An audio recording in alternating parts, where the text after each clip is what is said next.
Kalau kita Tangerang Selatan, yang saya hormati Pak Gildas, Pak Ono, dan rekan-rekan dari institusi, baik itu mungkin dari kementerian maupun pendidikan dan lain-lain. Hari ini temanya cukup berat, Pak. High grade cyber security strategi. Karena kita melihat bahwa apa ya, di mungkin penerapan strategi security di luar ataupun di dalam, ataupun mungkin kondisi geografis di tempat kita, atau mungkin teman-teman kita yang kurang expert di situ, ya biasanya nginstal saja gitu. Tapi eh, bagaimana supaya ya minimal bisa bisa mendekati kategori yang ya cukup lah so-so gitu. Jadi barangkali dari pengalaman eh, Pak Gildas dan Pak Ono bisa memberikan apa ya, sebuah asistensi lah kira-kira gitu. Jadi memberikan semangat pada teman-teman, bahkan mungkin yang paling ekstrim ya kaitannya sama blockchain, kemudian transaksi di sana, kemudian kita nggak tahu sekuritasnya gimana, atau mungkin yang kaitannya kita juga nggak tahu ya, yang terkait dengan e-payment atau fintech kita ini apakah memang sebetulnya bermasalah atau enggak gitu. Gitu. Jadi mungkin bisa sharing dikit deh, pengalaman dari kita coba Pak Pak Gildas Gildas dulu. bisa Nah, betul. memberikan sedikit narasi mengenai apa yang perlu dilakukan, dan mungkin ada sedikit perbedaan ya penerapan security mungkin di luar negeri maupun di dalam negeri. Silakan Pak Gildas. Waduh, mestinya Kang Ono dulu nih. Saya melangkahi suhu besar bisa kualat ini. Suara saya jelas nggak? Sekarang jelas, sekarang jelas. Iya. Jelas ya? Iya. Hmm. Maaf nih, maklum. Podcaster amatir. Kalau Pak Agung Kang Ono nih udah yang profesional nih peralatan nih. Waduh. Ya. eh jadi eh ini topik berat, tapi saya mudah-mudahan bisa bisa apa ya, membagikan dengan cara yang dengan istilah yang eh, lebih manusiawi lah gitu ya. Ya, ya, boleh, Semoga boleh, bisa boleh. dipahami. Iya, Ya. iya, iya. Jadi kita bicara hal-hal yang fondasi dulu deh, Ya, gitu. fondasi dulu boleh. Jadi eh, kalau kita mau bicara keamanan yang tingkat tinggi saat ini, bisa dibilang eh,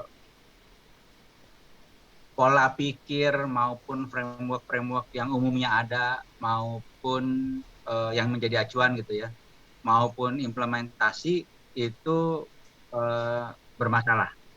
Mungkin orang berpikir dia membangun benteng digital gitu ya, dengan berbagai macam teknologi dia punya, kebijakan, prosedur, kepatuhan, eh, disertifikasi SMKI 27001 dan seterusnya.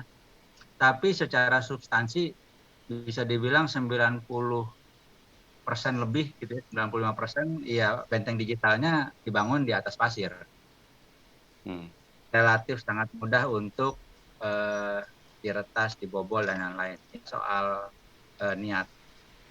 Dan kita Hmm. lihat Desember kemarin gitu ya, Microsoft dihack, Intel dihack, Cisco dihack, dua seperti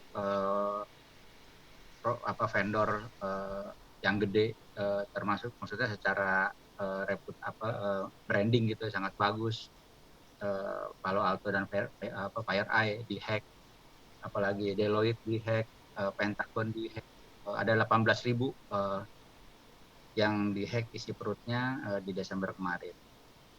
Dan saya sih nggak kaget. Kenapa? Karena memang dari sisi common practice, cyber security arsitektur yang ada itu memang dibangun dengan pola pikir mindset yang 30 tahun lalu sampai saat ini. Hmm. Ya. Industri sudah berevolusi, masyarakat sudah berevolusi, tapi pola pikir keamanan siber turunannya strategi taktis dan operation itu ya berevolusi. Jadi itu sebabnya saya menganalogikan kita membangun rumah atau benteng digital di atas pasir. Satu itu. Dua, kalau mau berubah bagaimana? Menurut saya yang paling fundamental adalah satu, security bukan dijadikan add-on, gitu ya, tapi by design. Kalau sekarang kan orang bukan bicara apa ya, misalnya orang buat IT enterprise arsitektur. Ya, kemudian nanti dalam IT enterprise arsitektur itu ada bagian IT security arsitektur. Tanda kutip add-on. Bukan secure IT enterprise arsitektur yang by design dalam seluruh konsep pemikiran, ide, analisa hingga perancangan membangun si IT enterprise arsitektur itu security embedded. Nah, saya mau menyederhanakan begini. Sebetulnya dalam konsep keamanan secara filosofi, konsep keamanan dunia nyata dengan di dunia maya, di dunia siber, itu bisa dibilang nyaris sama secara konsep, gitu ya. Tidak banyak yang berbeda. Yang membedakan memang di dunia siber kita hidup di dunia tanpa ruang dan waktu, hidup di dalam satuan milidetik dan seterusnya, ya. Tapi secara konsep keamanan tidak berbeda.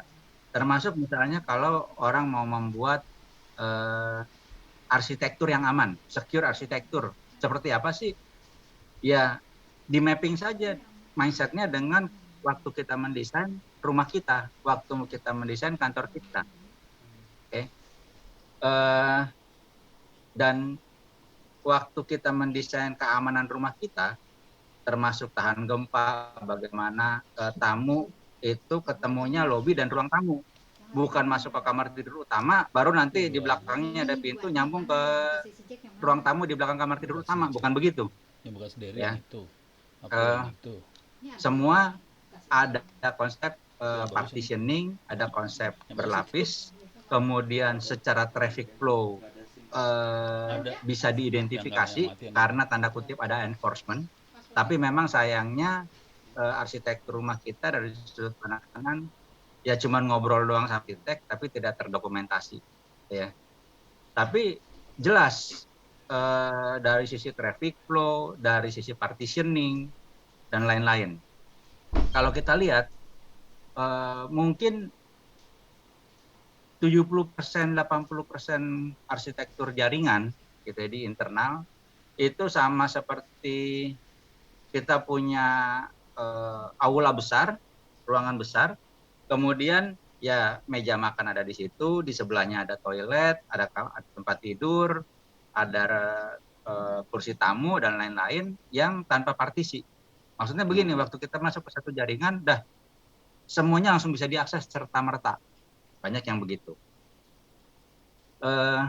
Jadi kalau kita mau mengambil banyak pola pikir di konsep kehidupan fisik kita, di mapping dengan kehidupan di siber dari sudut pandang keamanan, itu banyak sekali kemiripan, gitu ya. Termasuk misalnya, nah ini hal yang juga fundamental juga, termasuk soal proses autentikasi. Kenapa saya dan Pak Agung dan Pak Ono bisa saling percaya? Karena kita melakukan autentikasi yang mutual. Saya bisa melihat Pak Agung utuh, gitu ya. Pak Agung bisa melihat saya dan seterusnya. Tapi kalau kemudian saya pakai helm mukanya nggak kelihatan atau topeng mukanya nggak kelihatan, bagaimana Pak Agung yakin kalau itu saya? Nah, waktu kita bicara keamanan di internet dalam artian walaupun agak misleading, orang bilang oh ya aman, kenapa ya, karena trafficnya sudah pakai HTTPS, sudah pakai SSL atau TLS sekarang, gitu ya. Tapi dalam proses SSL atau TLS handshaking 99,9% implementasi itu tidak mutual authentication, dalam artian hanya server yang punya digital certificate, tapi kita sebagai klien, sebagai user tidak punya. dari hal yang paling fundamental pun itu bermasalah, gitu ya. Kemudian contoh lain lagi apa ya dalam konteks yang kita bisa ambil contoh, akses kontrol misalnya. Akses kontrol rumah kita kenapa relatif kita bisa bilang privat, gitu ya. Apa bedanya rumah kita dengan mall? Rumah kita bilang privat, mall kita bilang publik. Tapi kalau dibanding dari teknologi pengamanan, jauh lebih canggih mall daripada rumah kita, gitu ya. Saya nggak tahu rumah Pak Agung, tapi rumah saya nggak ada anjing, nggak ada CCTV, nggak ada satpam gitu ya, nggak ada tentara yang jaga. Tapi kalau mall komplit, CCTV ada, anjing tentara ada, polisi ada gitu loh. Tapi kenapa dengan keamanan yang jauh lebih tinggi dari rumah kita, kenapa kita bilang mall publik tapi rumah kita privat? Menurut saya hal yang paling fundamental adalah satu hal. Rumah kita menerapkan akses kontrol berdasarkan whitelist, daftar putih. Saya di rumah tidak membuat daftar hitam siapa yang dilarang masuk ke rumah saya di dunia terhadap 7.162.000.000 orang di dunia ini. Saya hanya membuat daftar putih siapa yang boleh akses, ya ada 10 orang, 15 orang lah, kurang lebih begitu. Nah, kalau kita mapping konsep tadi daftar hitam dan daftar putih dengan misalnya anti malware atau antivirus, orang awam melihatnya itu, kenapa anti malware efektivitasnya sekarang maksimum 20% udah pakai doa. Kalau doanya kurang ya kurang lagi. Gitu. Karena anti malware yang diimplementasi konsepnya adalah blacklist. Itu efektif 30 tahun lalu, 20 tahun lalu, betul. Di mana malware masih bisa dihitung tanda kutip dengan jari, ordernya masih ratusan, masih ribuan. Kalau sekarang tiap hari lahir ribuan malware, puluhan ribu malware, gimana caranya? Jadi itu kaitan dengan hal yang fundamental daftar putih. Terakhir, yang menurut ada beberapa hal yang prinsipal, tapi satu lagi menurut saya paling penting bicara keamanan yang end to end, yang konsisten. Ya orang sering bicara keamanan seperti mata rantai, harusnya kekuatan yang paling lemah di situ yang akan putus. Dan terlalu banyak implementasi strategi keamanan, strategi dan implementasinya gitu di bidang keamanan siber yang mata rantainya kelihatan besi besar, gemboknya besar, solid, tapi hampir 20%, 30% mata rantai lainnya yang tidak kelihatan itu tali plastik. Iya, jadi kekuatannya setara dengan tali plastik. Itu sebabnya menjadi sangat penting waktu kita bicara konsep keamanan end to end dari ujung ke ujung. Gitu ya. Dalam banyak konteks kita bisa gali secara luas dan dalam terkait hal tersebut. Mungkin sekian dulu kali ya. Kalau nggak nanti saya baik. ngomong terus sampai ya. Oke, berarti kan memang security itu harus dibangun berdasarkan by design ya Pak. Jadi bukan add-on karena kebutuhan ini A, B, C, dan D. Nah memang apa ya, kita kalau bicara security dan sebagainya, banyak hal, misalnya kita bicara masalah produk saja gitu ya. Kadang-kadang yang mungkin merek Cisco mandate misalnya harus CCNA, CCSP dan sebagainya. Kemudian di security yang lainnya kita ada CompTIA dan sebagainya. Nah itu kan kompleksitas yang memang sangat banyak ya Pak. Jadi prosedur apa yang harus kita ambil dari sekian banyak produk yang ada, sedangkan kita pun sebetulnya kalau milih produk juga karena mungkin variabel-variabel tertentu ya, mungkin di merek A nggak ada ini, merek B nggak ada ini, dan sebagainya. Dan kita misalkan harus mengolah itu, dan trennya juga apakah memang kalau misalnya trennya misalkan 20, 20, 30 tahun yang lalu masih industri 2.0 atau 3.0. Nah, untuk mengejar kesenjangan di level ke depan itu apa yang perlu dilihat Pak? Oke, menarik. Satu, kesalahan yang umum terjadi. Prosesnya di reverse. Ngelihat produk, orang IT-nya tertarik gitu ya, atau vendor presentasi orang IT-nya tertarik, kemudian di reverse jadi kebutuhan business requirement. Harusnya sebetulnya sih mungkin nggak butuh gitu, tapi kemudian dibutuh-butuhkan. Itu yang sering terjadi. Sama kayak kita ya udah punya mobil ya cukup baik lah gitu ya. Terus gara-gara datang ke pameran mobil, tiba-tiba jadi pengen ganti mobil kita jadi berasa jelek, kira-kira begitu. Yang harusnya sebetulnya kan kalau mau benar prosesnya, ya kita define business requirement-nya, turun sampai ke security requirement. Nanti baru turun sampai ke solusinya, baru cari produknya, gitu ya. Bukan seperti sekarang. Terus kalau ada business requirement, ketemu security requirement, kemudian solusinya belum ada, bagaimana? Ya dibuat. Menurut saya begitu. Dengan berbagai macam cara bisa dibuat, ya. Entah beberapa produk di oplos dan lain-lain bisa juga. Tapi bukan seperti sekarang, di reverse prosesnya. Itu hal fundamental yang semua orang tahu itu salah. Tapi dalam konteks IT, apalagi di bidang keamanan IT, itu terjadi dan porsinya sangat besar. Sama tadi waktu orang ditanya, ini ada 5 merek firewall, gitu ya. Masing-masing merek ada tipenya segala macam. Kenapa milihnya merek A tipe 2, nggak merek C tipe 5? Biasanya jawabannya melintir, 70 putaran. Gitu. Kenapa? Sederhana kok. Kalau orang tidak paham satu konteks dan dia berusaha menjelaskan, maka caranya ya buat orang lain yang bertanya bingung. Jadi kalau kita mau melihat orang bisa benar menjelaskan atau tidak, ya lihat aja jawabannya straightforward atau tidak. Kalau jawabannya melintir, ya berarti sebetulnya secara substansi dia either tidak paham atau paham tapi tidak mau menjelaskan. Gitu ya. Itu hal paling mendasar sih dalam kalau tadi bicara soal yang terkait dengan pemilihan teknologi atau produk. Dan banyak produk yang sebetulnya apakah ongkos implementasi keamanan itu pasti mahal? Belum tentu. Ya, mahal murah relatif. Tapi yang terjadi begini, seringkali kita beli satu produk dengan ada 30 fitur, tapi yang kita pakai fiturnya hanya 5, 15 yang nggak pakai, tapi yang kita bayar 30-30-nya. Gitu. Anyway,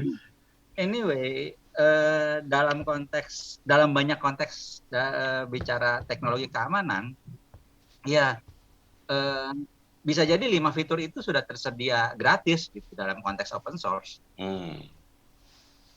Jadi ya salah satu yang membuat saya dan Kang Ono itu seringkali sejalan, seringkali juga tidak sejalan gitu ya, kalau kita diskusi teknis.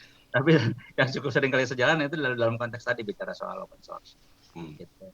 Dan ada banyak hal lain kenapa kami mendukung open source, bukan hanya soal sekedar cost efektif tadi gitu ya, tapi juga ada hal-hal lain kemandirian dan segala macam lah. Soal keamanan juga karena bisa diaudit, bisa di-assure kalau tidak ada backdoor dan seterusnya.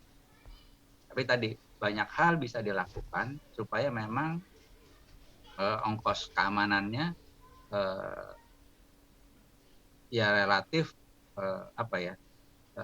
tidak seluar biasa seperti saat ini, dan dari sisi substansi keamanan juga lebih tinggi dibanding daripada yang ongkos dikeluarkan saat ini. Mantap.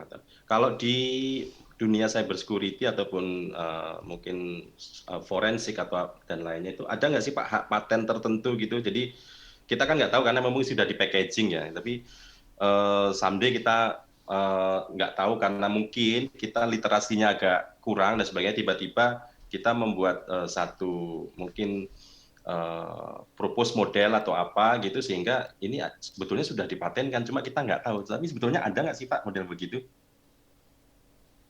Jawaban benernya nggak tahu. Oke. Ya, tapi kalau kita balik lagi tadi, ujungnya kan secara produk terkait dengan hak cipta gitu ya. Karena di Indonesia sebetulnya tidak terlalu mengenal paten.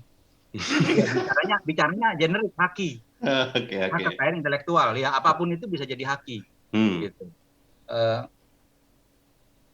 Dan apa? Mungkin kalau dilihat dari sudut pandang haki bisa dipotong dibagi dua lah secara makro gitu ya, open source sama proprietary gitu ya.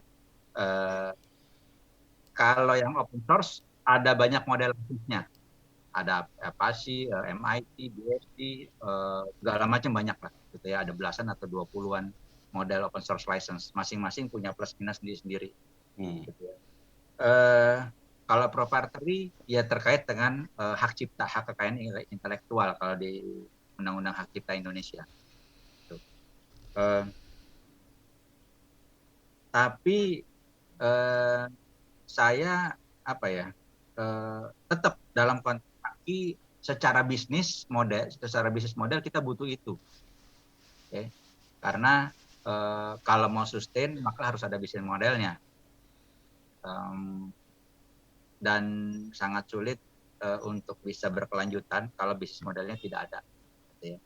Tapi kalau kita lihat contoh misalnya nih, bukan misalnya ini contoh real, dan akhirnya terbongkar. Untuk implementasi SSL gitu ya, TLS termasuk, itu bisa dibilang 80-90% itu pakai modul open source yang namanya OpenSSL. Oke. Kemudian di tahun 2014 atau 2015 itu ada vulnerability critical terkait implementasi OpenSSL, itu namanya Heartbleed. Di mana kalau kita attack maka kita bisa mencuri privacy yang ada di memori gitu ya. Nah, itu geger, seluruh dunia geger. Kemudian di akhir orang penasaran siapa sih sebetulnya yang bikin OpenSSL? Ada sih namanya, dicari-cari orangnya. Ternyata ya IT profesional pada umumnya, kaya raya enggak, ya standar lah gitu ya. Tinggal di satu apartemen yang ya bukan yang kecil banget tapi gede banget, enggak, umum lah gitu ya secara rata-rata orang pada umumnya. Disitulah orang kemudian mencari tahu lebih dalam, dan ternyata si OpenSSL ini dipakai oleh produk-produk yang harganya luar biasa dan kemudian dijual sebagai proprietary product dan dipakai oleh Cisco, oleh IBM, oleh oleh Red Hat dan seterusnya gitu ya. Akhirnya si IT giants ini tanda kutip malu lah pakai produk open source, tidak memberi kontribusi apapun gitu ya, yang buat ya hidupnya biasa-biasa aja, mereka kaya raya dengan salah satu ya pakai modul yang OpenSSL tadi gitu ya. Ya sekarang akhirnya mereka buat yayasan patungan untuk membiayai pengembangan si open source tadi. Ya, si developernya ya bisa hidup jauh lebih layak lah sekarang. Moralnya satu, waktu kita bicara proprietary product, di dalamnya itu bisa ada belasan puluhan modul open source. Nah, kemudian kita bisa diskusi lebih panjang kalau itu mau digali, tapi cerita panjang itu nanti soal akhirnya apakah kita mendukung soal paten, apakah paten kejahatan atau tidak gitu. Iya. Kalau yang lagi in nih Pak, tentang data privasi ya, mungkin teman-teman boleh deh, mungkin bisa cerita Pak, kehadiran Palapa terkait dengan mungkin dengan messenger yang lainnya, mungkin bisa Signal, mungkin bisa Telegram atau lain gitu Pak. Jadi orang sekarang rame-rame pindah gitu ya tentang data privasi. Padahal tiap hari kita nerima SMS pinjaman online gitu ya, di telepon kartu kredit. Itu kan sebetulnya kita secara tidak sadar juga sebetulnya sudah nggak nyaman gitu. Apalagi mungkin dengan adanya Instagram, adanya TikTok dan sebagainya. Nah ini monggo Pak, bagaimana Palapa ini perkembangannya mau ke arah mana ini? Oke, jadi awalnya gitu ya, awal-awalnya kita bicara mungkin di 2015 2014 begitu, mungkin malah sebelumnya, mungkin jauh sebelumnya, eh,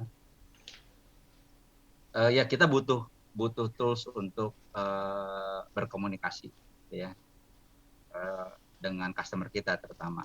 Kalau kami di internal, email semua encrypted.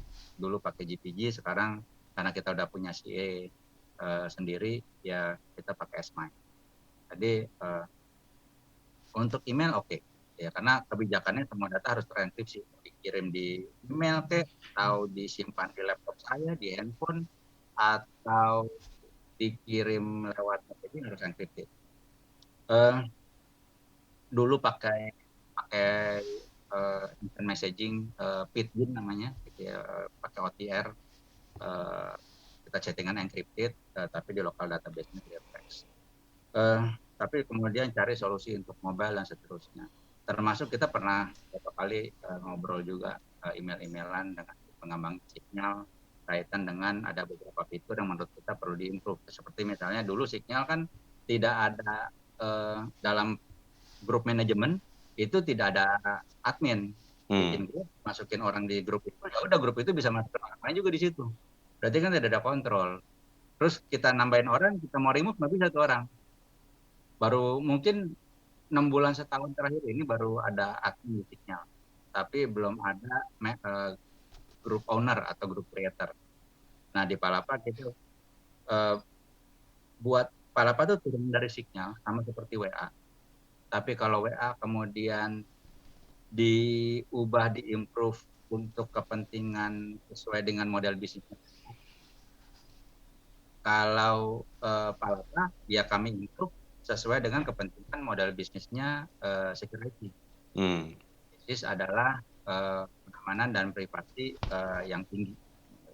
Jadi kami improve di salah satunya dari Signal adalah di grup ada admin sama owner.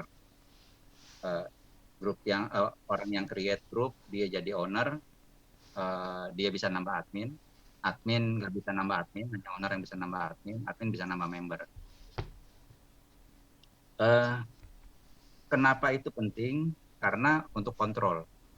Oke. Dan kalau anggota grupnya hanya 5-10 mungkin, tapi kalau udah mulai puluhan ratusan bahaya tuh, terutama kalau grup itu kemudian diskusi terkait hal-hal yang sensitif, baik masalah kerahasiaan atau integritas dari diskusi tersebut. Pernah terjadi begini, satu orang teman dia membangun bisnis online-nya di WA, di grup WA, jalan, karena kemudian transaksinya makin intens, akhirnya diangkatlah karyawannya jadi admin.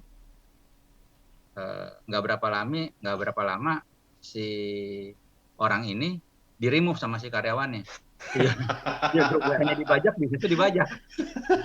Itu salah satu contoh. Belum kalau kejadian yang lain terkait dengan parpol, terkait dengan KPU dan seterusnya. Itu banyak cerita lah dia terkait dengan. Nah, tapi kalau mau dibandingkan, memang ujungnya bukan soal benar atau salah, tapi terkait dengan model bisnis, ya. Dan walaupun sama-sama turunan dari Signal, ya model bisnis berbeda, maka fork-nya, pengembangan dari open source-nya Signal, gitu ya, antara WA dan Palapa menjadi berbeda. Dan Palapa memang akhirnya lebih bukan sama sekali waktu itu niatnya bukan untuk menggantikan WA, karena WA raksasa, kita mungkin hanya setitik debu, tapi kita mau mendorong ini untuk dijadikan secure mobile application platform untuk bisnis, sehingga fokusnya adalah di Palapa bisnisnya, di bisnis fiturnya. Tapi di sisi lain kita butuh ekosistem, maka dilepas ke publik, gitu ya. Dan Palapa bisnis itu kalau mau lebih spesifik sebetulnya waktu dirancang lebih ke untuk secure communication di industri pertahanan, jadi ekosistem pertahanan. Kenapa? Karena ya bisa dibilang 5 tahun terakhir security lebih fokus di market itu. Bukannya kita nggak mau yang lain gitu ya. Yang dulu memang kita tidak berurusan dengan industri pertahanan, tapi begitu kami masuk ke bagian industri pertahanan, resource kami jadi tidak mencukupi untuk berpikir di luar dari itu. Baru sekarang mungkin kita bisa masuk ke yang kembali lagi ke yang bukan pertahanan. Jadi Palapa didesain untuk dengan konsep military grade sebetulnya. Itu cerita tentang network centric warfare dan seterusnya, itu hal berbeda. Nah, dan administratively kami tidak boleh menjual yang military grade ke sipil tanpa izin Kementerian Pertahanan. Jadi kami membuat varian yang tanda kutip non military grade. Di sisi lain, kami juga perlu menguji reliability, ada bug atau tidak dan lain-lain. Karena ya kalau teman-teman yang develop Android developer pasti tahu lah mimpi buruk tuh untuk menguji satu aplikasi apakah benar-benar reliable atau tidak, karena di handphone Android satu merek, satu tipe, tapi kemudian beda prosesor, karena ini prosesor versi Asia Pasifik, ada yang prosesor versi Amerika Utara gitu ya. Bisa jadi somewhere somehow behavior-nya berbeda gitu. Pernah ketemu juga kejadian saat itu. Nah, dengan kami rilis ke publik, otomatis kan kami dapat masukan tuh. Orang komplain ini, komplain itu, yang ini error, yang ini nggak jalan, kok begini, kok begitu gitu ya. Dan memang banyak error yang kita nggak kepikir, tapi kemudian hal-hal yang menurut kami aneh ya terjadi karena tadi varian Android-nya itu udah ada ribuan. Ya. Misalnya bicara Xiaomi ya itu udah bukan, kalau kita bicara Android vanilla yang dari Google udah bukan tuh. Udah segala macam udah di situ. Jadi memang dasarnya ya sejarahnya Palapa memang seperti yang tadi saya ceritakan, lebih untuk ke bisnis, lebih ke military, tapi kita juga butuh untuk publik. Kemudian memang fokusnya lebih ke bisnis. Primary-nya adalah keamanan dan privasi. Jadi waktu kita diskusi terkait satu fitur, kemudian ketemu konflik of interest, berarti menurunkan keamanan atau privasi, itu bisa jadi kita drop tuh fitur. Paling tidak depending sampai diskusi berikutnya. Jadi banyak fitur yang teman-teman minta, bukannya kita nggak mau develop, tapi banyak yang sudah ada di listnya kita, ya. Tapi tadi waktu kita diskusi masih bentrok konflik of interest dengan keamanan dan privasi. Apakah berarti ini mesti diturunkan keamanannya? Most likely kita akan bilang tidak, gitu ya. Kalau kemudian setelah sekian lama ada solusi lain dan kita bisa implement fitur itu tanpa menurunkan keamanan, berarti kita bisa masukin ke dalam roadmap. Oke. Nah, kalau kaitan dengan data privasi ini cerita agak panjang, tapi prinsipnya sih kalau mau bicara 2 menit, menurut pendapat saya ya, di dunia ini di luar dari urusan dengan yang di atas, dengan Tuhan Yang Maha Esa, itu sesuai dengan keyakinan kepercayaan masing-masing. Tapi di dunia ini menurut saya kita tidak lebih dari sekedar informasi, tidak lebih tidak kurang, gitu ya. Kalau seandainya nih ada orang yang bisa mengubah informasi saya, Gildas diganti jadi namanya Ani jenis kelamin perempuan, di database kependudukan, di catatan sipil, di kepolisian, di pajak, di bank, di kantor saya dan segala macam semua diganti. Pertanyaannya masih ada kah Gildas? Ada di ingatan saudara dan teman-teman yang masih ingat. Tapi secara substansi kehidupan sehari-hari nggak ada Gildas. Saya ditangkap polisi, saya kasih SIM saya nggak laku. Saya mau jual mobil saya nggak bisa dijual, nggak ada orang yang namanya Gildas. Jadi kalau teman-teman setuju dengan konsep tadi, gitu ya, kalau di dunia ini kita adalah informasi, tidak lebih tidak kurang, maka ya kita harusnya menghargai diri kita. kalau kita selama ini mengumbar informasi demi membuka akun, mendapatkan layanan, mendapatkan kartu diskon, dan kemudian kita menyerahkan informasi milik kita ke pihak orang lain, ke pihak lain, berarti kan kita substansinya menyerahkan diri kita. Kalau kemudian tanda kutip kita diperkosa di dunia maya, gitu ya, di-abuse lewat informasi kita tadi, salah siapa? Jadi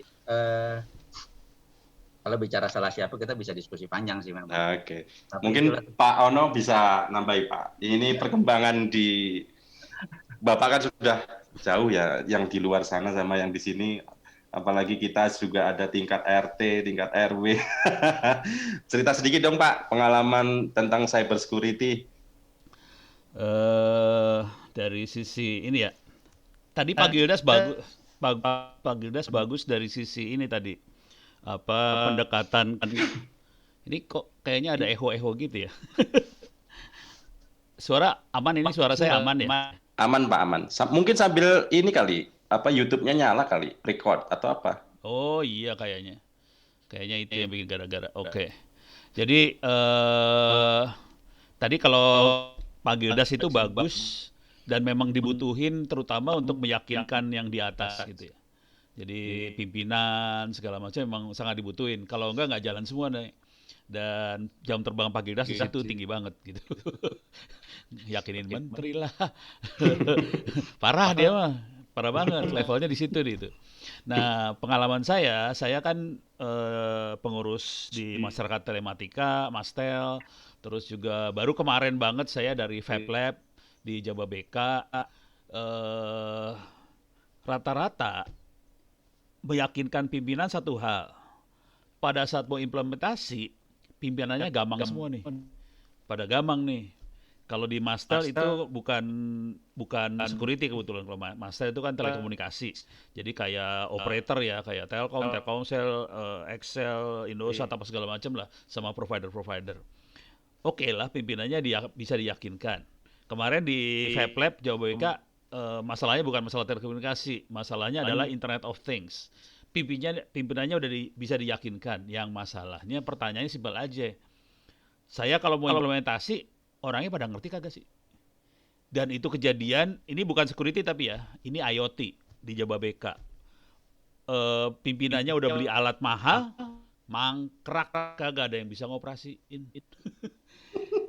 Itu kemarin di Mastel juga sama. Jadi orang-orang operator, kan saya urusannya SDM, sumber daya manusia di pengurus Mastel. Dari operator komitmennya sama semua nih. Ini lulusan kampus-kampus kok pada blow-on ya? Masuk kerja kok kayak nggak ngerti apa-apa. Selama ini dosennya ngajarin apa sih? Nah udah gitu pas masuk kerja kok kita sebagai perusahaan harus bikin training lagi buat anak-anak ini. Lalu di kuliah ngapain aja selama ini gitu kan? Jadi masalahnya gitu semua sama sih. Jadi kita butuh Pak Gildas ini buat ngeyakinin banyak orang pimpinan terutama. Nah cuman kita butuh juga minterin orang di bawahnya supaya si pimpinan ini yang sudah diyakinkan bisa implementasi. Nah, jadi ada satu masalah gede lagi nih sebenarnya yang harus kita beresin, yaitu sumber daya manusia nih di bawah. Gitu. Jadi kalau saya ngelihatnya yang Pak Gildas kerjakan udah bener, dan Pak Gildas itu juga sudah ada aktivitas kayak bikin, tapi dia nggak ngomong nih tadi, curang dia. Nyumpet ya Pak. Cyber security, tahu harus dikoreksi nih gue. Cyber security apa Das? CSCP, Cyber security apa? Oh Pak Gildas. Pak Gildas pada. Gue lupa. Pokoknya P-nya terakhir profesional aja. Cyber security C profesional gitu. Certified Cyber Security Professional kayak gitu dah. Jadi Pak Gildas itu bikin program CSCP sih sebenarnya. Jadi teman-teman semua itu bisa ngambil apa sih namanya sertifikasi sebagai cyber security profesional gitu. Jadi itu harapannya bisa mintain orang. Nah, udah gitu karena yang ngajar itu sebagian saya, curang nih Siono ngajar juga soalnya di situ. Jadi secara umum kan ada 4 bidang besar lah. Ya kira-kira. Jadi ada kayak cyber security-nya sendiri kayak ISO 27001 yang jadi ini gedenya ISO 27001. Tapi kita butuh skill-skill yang harus dikuasain sama orang nguasain CSCP itu, bisa skill teknik menyerang hacking, bisa skill teknik pertahanan cyber security-nya, juga skill buat forensik dan skill buat auditor ISO 27001. Saya kebetulan ngajarnya di bagian skill attack sama defense-nya. Nah, Pak Agung ini beruntung, saya share screen aja ya. Ini sambil ngedownload torrent gue. Nah, kita masuk e-learningnya ITTS dah. Nah, itu bocorannya ada di situ sih sebenarnya. Kita masuk. Ini udah server yang baru ya kayaknya ya. Wih, kenceng kok nggak bisa masuk? Oh, time out. Coba masuk lagi. Saya belum masuk lagi nih. Mudah-mudahan kuliahnya masih sama ya. Kuliahnya yang dulu masih ada. Oh, ini dia. Ini mah kuliah yang itu ya. Yang open course-nya masih ada nggak ya? Harusnya ada, Pak. Di copy langsung kan ya? Coba Iya. kita lihat. Nah, kuliah online. Karena situsnya baru, bingung gue. Ini kali ya, konten bank ya masuknya ya? Saking kebanyakan, Pak. 2 tera coba. Oh, ini konten bank yang itu. Ini saya belum pernah masuk situs ini, pertama kali masuk sih soalnya. Kuliah yang open course. Oh, ini open course nih ya? Oh, iya, oke. Ini open course-nya ada.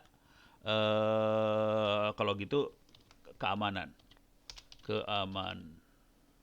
Kok nggak ada? Cyber. Oh, ini dia. Cyber security. Nah, ini saya ambil dari sebagian dari CSCP itu sih. Cyber Security Certified Professional. Nggak bisa diklik. Oh, udah bisa diklik. Saya gedein. Jadi Anda yang kuliah di ITTS maupun Anda yang berusaha nyoret-nyoret ya. Anda yang kuliah di ITTS bisa akses ini sih sebenarnya. Open course untuk cyber security sudah ada. Anda bisa akses. Ini adalah sebagian dari CSCP sih sebenarnya. Jadi ini mungkin sekitar 30% dari CSCP dan ini setengahnya teori, setengahnya lagi praktek sih sebenarnya. Jadi ini nggak bisa dilihat yang nggak ada ininya ya. Ya udah kepaksa ngasih lihat kayak gini ya. Jadi ini konsep jaringannya dikasih, ini jaringan. Nanti di bawah sini kita harus belajar prakteknya sih sebenarnya. Nah ini belajar masuk neraka dulu, hacking, masuk neraka. Ini masuk neraka beneran ini ya. Ini nyadap, sniffing, hacking wireless, attack password, terus database dijebolin, terus device web, domain name system jebolin, kemudian file sharing jebolin, kemudian UTS. Jadi ini tadi yang pertama adalah belajar jaringan sedikit, tapi yang levelnya udah advance, kemudian attack, nah baru udah gitu security-nya di sini. Jadi vulnerability analysis, pengamanan kan server, firewall, secure shell, secure itu, VPN dan sebagainya. Web application firewall, pertahanan host, dan terakhir nanti itu ada IDS sama itu, dan kemudian belajar forensik dan ini adalah yang paling akhir adalah ISO 27001. Cuman kalau di CSCP ininya kental, SMKI ini kalau dalam bahasa Indonesia SMKI, kalau dalam bahasa Inggris ISMS. Nah ini kental banget, ininya juga kental. Ini saya nggak terlalu kental karena saya nggak gitu nguasain, ini yang nguasain Pak Kalpin sih sebenarnya. Jadi kira-kira ini ada, harus dikuasain, jadi orang-orang di bawah harus nguasain kayak ginian, dan ini ada di e-learningnya ITTS, Anda yang mahasiswa bisa akses, dan saya lagi nego sama Pak Agung supaya yang ini dibuka ke publik bisa akses juga yang ini, gitu. Oke. Tapi situsnya lain, jangan disampaikan di e-learning ya, Kasih Ya, ya. opencourse.itts.ac.id. Jadi Anda bisa dua kelompok ini, ada yang mahasiswa, ada yang publik, bisa bisa ikut pinter sih. Ini udah Oke. sebagian dari certified profesional. Kalau ini udah mulai terjadi, nanti yang Pak Gildas omongin tadi, takut segala macam, mudah-mudahan kalau orangnya siap, kita bisa ngatasin hal-hal seperti itu gitu. Oke. Jadi Pak Gildas, ini kita kan mau punya lab yang saling sinergi nih Pak. Nah, kira-kira kalau untuk umum boleh nggak kira-kira ngambil gitu? Eh, Kalau mazhabnya saya sama Kang Ono kan sama. Iya. Jadi apa yang nggak boleh gitu. Selama selama kita bisa mencerdaskan kehidupan bangsa gitu ya, yang benar gitu. Kenapa enggak? Eh, Dalam artian eh, oh eh, ilmu yang kita punya kan juga sebetulnya apa ya, didapat dari ilmunya orang lain. Ilmu orang lain juga didapat dari yang lain, dari yang lain, dari yang lain, termasuk mencontoh banyak ciptaan Tuhan, ya ujung-ujungnya kan dari Tuhan juga gitu. Terus kan lucu juga jadinya kalau kemudian apa yang kita nyontek gitu ya, kita mencontoh idenya dari tanda kutip dari Tuhan lewat ciptaan-ciptaannya, kemudian kita punyain dijadiin paten. Jadi ya selama memang berdampak positif silahkan. Satu itu, dua, tapi memang harus dipikirkan bisnis modelnya. Itu aja. Mau bisnis model gaya apapun, selama bisa menjamin sustainability, kenapa tidak? Jadi dua hal tadi yang mesti seimbang. Menurut saya sih dalam kehidupan kita mesti seimbang. Dalam konteks pengembangan SDM, kita bisa semuanya gratis, gitu ya. Kalau perlu kita bikin tiap minggu, kita bikin training, modul-modul training tadi gratis, gitu. Supaya semakin banyak bangsa kita yang memang pintar. Ya, makin aware ya Pak ya. Makin aware. Betul, aware dan melakukan. Ya, oke. Kenapa? Karena banyak orang sadar tapi tidak melakukan. Gitu. Jadi ujungnya tadi bagaimana secara model bisnis bukan untuk kaya gitu ya, mati sih cuma 1x2, tapi untuk keberlanjutan tadi, selama itu bisa ada sustainability, bisa terus berlanjut terus menerus, ya kan dampaknya juga akan kembali untuk bangsa negara kita juga. Jadi itu yang mesti kita pikirkan. Mau gratis, semua gratis, udahannya modal bisnisnya bagaimana. Selama kita bisa menjawab dua hal tadi secara seimbang, oke banget gitu. Mantap. Oke. Kalau aku mikirnya gini nih, ya urusan model bisnis ya. Mungkin Pak Gildas bisa nambahin juga nih. Saya mikirnya gini, kayak inilah, kayak Cisco, kayak Mikrotik, ujiannya bayar. Jadi untuk dapat sertifikat bayar. Kayak SPP kan sebetulnya yang dibutuhin adalah tanda lulusnya. Nah, untuk tanda lulus bayar. Cuman ilmunya dibuka. Maksudnya orang bisa akses ke ilmunya, orang bisa pinter. Tapi kalau Anda pengen dapat sertifikat, bayar. Jadi bayarnya waktu ujian sertifikat. Cuman kalau Pak Gildas bisa ditambahin nih kalau mau bayar. Kalau mau privat, maksudnya di training, di tutor beneran, bayar lagi ke Pak Gildas dan teman-temannya gitu. Tapi ada materi yang dibukanya sih. Jadi orang bisa tetap akses, bisa tetap baca. Tapi saya tolong di training dong. Misalnya ada kementerian lembaga gitu ya. Saya pengen di training dong. Nah, itu bisa ngomong nih, kerja sama ITT sama Pak Gildas, security, gimana caranya supaya bisa kasih training secara fisik gitu. Jadi bisa modelnya bisa gitu. Jadi ada versi free-nya, ada versi private-nya, ada versi certified-nya gitu. Nah, kepikiran juga nih model bisnis lain juga nih Kang. Tapi kita belum pernah diskusi nih. Ini model bisnis gila juga nih. Ya kita sesama orang gila ngumpul, nggak apa-apa lah ya, kita ngobrol-ngobrol aneh-aneh. Maksudnya gini, misalnya kita buat pelatihan eh, sertifikasi berbayar gitu ya. Tapi bayarnya bebas mau kapan aja. Kalau misalnya setelah si pesertanya mendapatkan manfaat, entah dia dapat kerjaan karena knowledge-nya bertambah, atau dapat promosi karirnya meningkat karena knowledge-nya bertambah, gitu ya, ya barulah dia bayar. Oh, bisa. Kalau mau lebih geblek lagi dibayar sama kerja buat lu. Nah, Nggak, tapi gini ya, jujur dulu. Kalau ITTS kan bisa ngasihnya, ITTS sebagai lembaga pendidikan bisa ngasih ijazah, misalnya sarjana. Cuman ITTS itu kan bukan lembaga lembaga training profesional buat sertifikat profesional. Jadi kerjasama ini dibutuhkan karena ITTS perlu ngasih CSCP tadi. Dan CSCP-nya dari security sih sebenarnya gitu.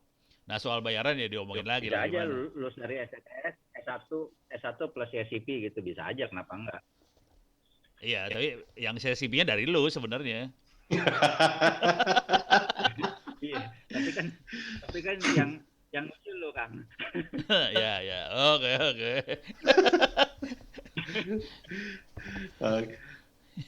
Kalau dari sisi ini kan mungkin juga ada banyak teman-teman yang pengembang aplikasi juga, Kang.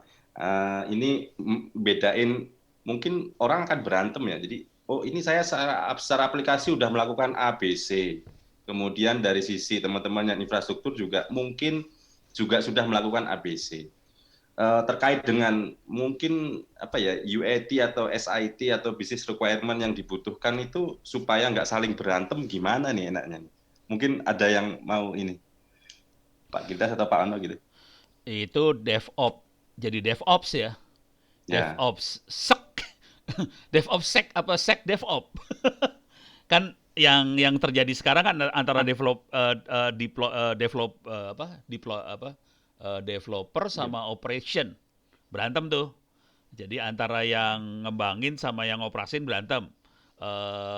Deadline lah apa segala macam itu baru DevOps.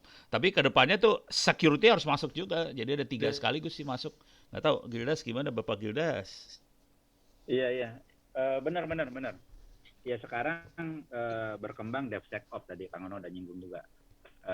Development, security, sama operation. Agak sulit dengan kondisi sekarang gitu ya, dengan teknologi yang dikembangkan, yang dijalankan sekarang, bicara cloud dan lain-lain. Dan memang ujungnya keamanan bukan nomor 2, mungkin nomor 5, nomor 6, nomor 7 kali. yang penting Keamanan fungsional itu, dulu ya. apa? Yang penting fungsional dulu. Jalan dulu.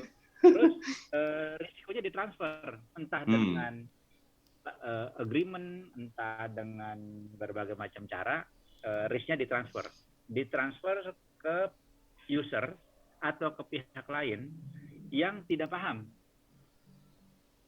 Yang kalau istilah saya jadinya blind risk transference, kita mentransfer risiko ke orang buta. Gitu. Orang buta suruh tanda tangan aja dah. Lo mau, lo tanda tangan, lo pakai software gue, mau pakai layanan gue, ya lo tanda tangan. Gitu, agreement ini. Tapi dia buta tuh, kagak ngerti. Dan itu yang terjadi, mulai dari kita buka rekening bank, dan seterusnya. Pasang aplikasi, dan lain-lain. Di sisi lain, orang yang tidak buta, bisa baca, tapi tidak mengerti. Ya ujungnya tanda kutip secara manajemen risiko dari yang harus dia accept tadi ya buta juga. Gitu. Jadi itu kenyataan hidup. Waktu kita bicara di era sekarang industri 4.0, masyarakat 5.0, dunia nyata dunia maya itu bukan lagi dua dunia paralel. Tidak ada lagi sekarang dua dunia paralel. Dua dunia ini telah melebur menjadi satu. Highly converged, integrated. Contoh sederhana yang tiap hari kita jalani, akses fisik jalan tol tidak bisa dilakukan kalau uang elektronik kita bermasalah. 5 tahun lalu masih paralel. Bisa uang fisik, bisa uang elektronik gitu ya. Dan makan banyak aspek kehidupan kita seperti itu. Jadi orang dituntut untuk semua bisnis gitu ya, bisnis maupun orang dituntut untuk agile. agile itu bukan hanya cepat, tapi ya lincah. Orang main basket itu agile. Bisa tiba-tiba dia lari ke depan, atau mundur ke belakang, atau lompat ke kiri kanan dan seterusnya. Terus agile di fragile environment. Dunia cyber itu fragile. Ya. Mungkin kalau membayangkan kehidupan kita saat ini secara bisnis atau kehidupan pribadi lah, itu seperti kita melihat orang naik motor ngebut-kebutan di jalan raya. Ya tinggal habis itu kita bisa diskusi deh mau amannya bagaimana tuh orang ngebut-ngebutan di jalan raya kan gitu. Ya. Oh, ini Mr. Girdas ini laptopnya lagi masalah, ini demonya jadi nggak jadi deh. Oh, Girdas mau demo. Orang kebut-kebutan di jalan raya pakai VR, aman. Mungkin Pak Ono bisa kasih tip and trick ya Pak, kalau ada demo dikit boleh deh, biar hangat nih suasana nih. Teknik ngajar ya, teknik ngajar. Ya, boleh. Teknik ngajar sama teknik belajar cyber security, gitu ya. Jadi Ya, yang boleh. ada di kepala saya tuh gini, Anda kalau mau, ini buat yang guru atau dosen adalah teknik ngajar. Kalau buat mahasiswa atau siswa, teknik belajar. Teknik belajarnya yang saya sering sampaikan adalah kalau bisa, ini saya share screen aja sekalian ya. Boleh. Kalau bisa, makanya saya ke teman-teman ITT saya bilangnya gini, kemarin Pak Asep juga nanya, no butuh apa ya? Kagak butuh apa-apa. Terus lab, udah aja di laptop masing-masing. Jadi yang di kepala saya, Anda semua pakai VirtualBox. Ini VirtualBox ada di sebelah kiri saya ya. Ini VirtualBox saya jalanin lah supaya kelihatan nih udah mulai jalan nih VirtualBox-nya. Kalau Anda lihat mesinnya ada di sini semua gitu. Dan kampus atau nanti program CSCP bisa nyediain sih software-software yang bentar saya biar nggak terlalu ini. Software yang dibutuhin buat belajar attack, defense segala macam disiapin semua. Seperti di sini ada server korban itu buat di attack tuh. Ada Arch Linux buat attack tuh, buat ngetek, buat nyerang. Ada Metasploitable buat diserang. Ada Kali Linux 2020.3 buat yang nyerang. Ada Mikrotik, router. Ada semua di sini ya. Jadi buat belajar ini saya siapin di sini semua. Kalau mau enak lagi labnya kita bikin pakai ini nih labnya. Di sebelah sini saya jalanin GNS3. Oke. GNS3 itu buat, nah ini dia. Ini kita bisa nyambungin server-server segala macam di sini sih sebenarnya. Oh sorry. Yes. Oke. Di sini saya punya router ada Cisco 1700, 3725, 3745, 7200, ada Mikrotik segala macam. Di sini ada switch, ada hub. Di sini ada Android, ada cloud segala macam. Jadi labnya kayak gini yang saya pikir. Jadi pertama cara berpikirnya lab kalau bisa di komputer masing-masing supaya bisa dibawa pulang dan bisa belajarnya 24 jam. Mampus kayak kalau sama Ono mati semua orang. Soalnya belajarnya 24 jam. Kalau saya kasih lihat cara mainnya juga gampang banget sih. Mau bikin internet cuma gini doang, internet. Oh, jadi internet cuma gitu doang internet. Itu internet ya, cloud kita tarik. Mau pasang server, ya udah tarik aja servernya, mana nih server? Ini dia server deh. Gitu. Terus mau pasang apa lagi? Buat nyerang pakai Kali Linux ya. Kali Linux serang tak tarik gitu. Supaya keren dikit saya kasih switch lah. Di sini saya kasih switch gitu. Kalau butuh router juga bisa sih sebenarnya, cuman nanti terlalu ribet deh. Router bisa pasang. Router ini ada Cisco juga bisa kita tarik ke sini Cisco kalau mau ya. Terus kita tinggal sambung-sambungin aja sih. Jadi kabelnya tinggal nyambungin kayak gini doang. Oh kan. Sambung.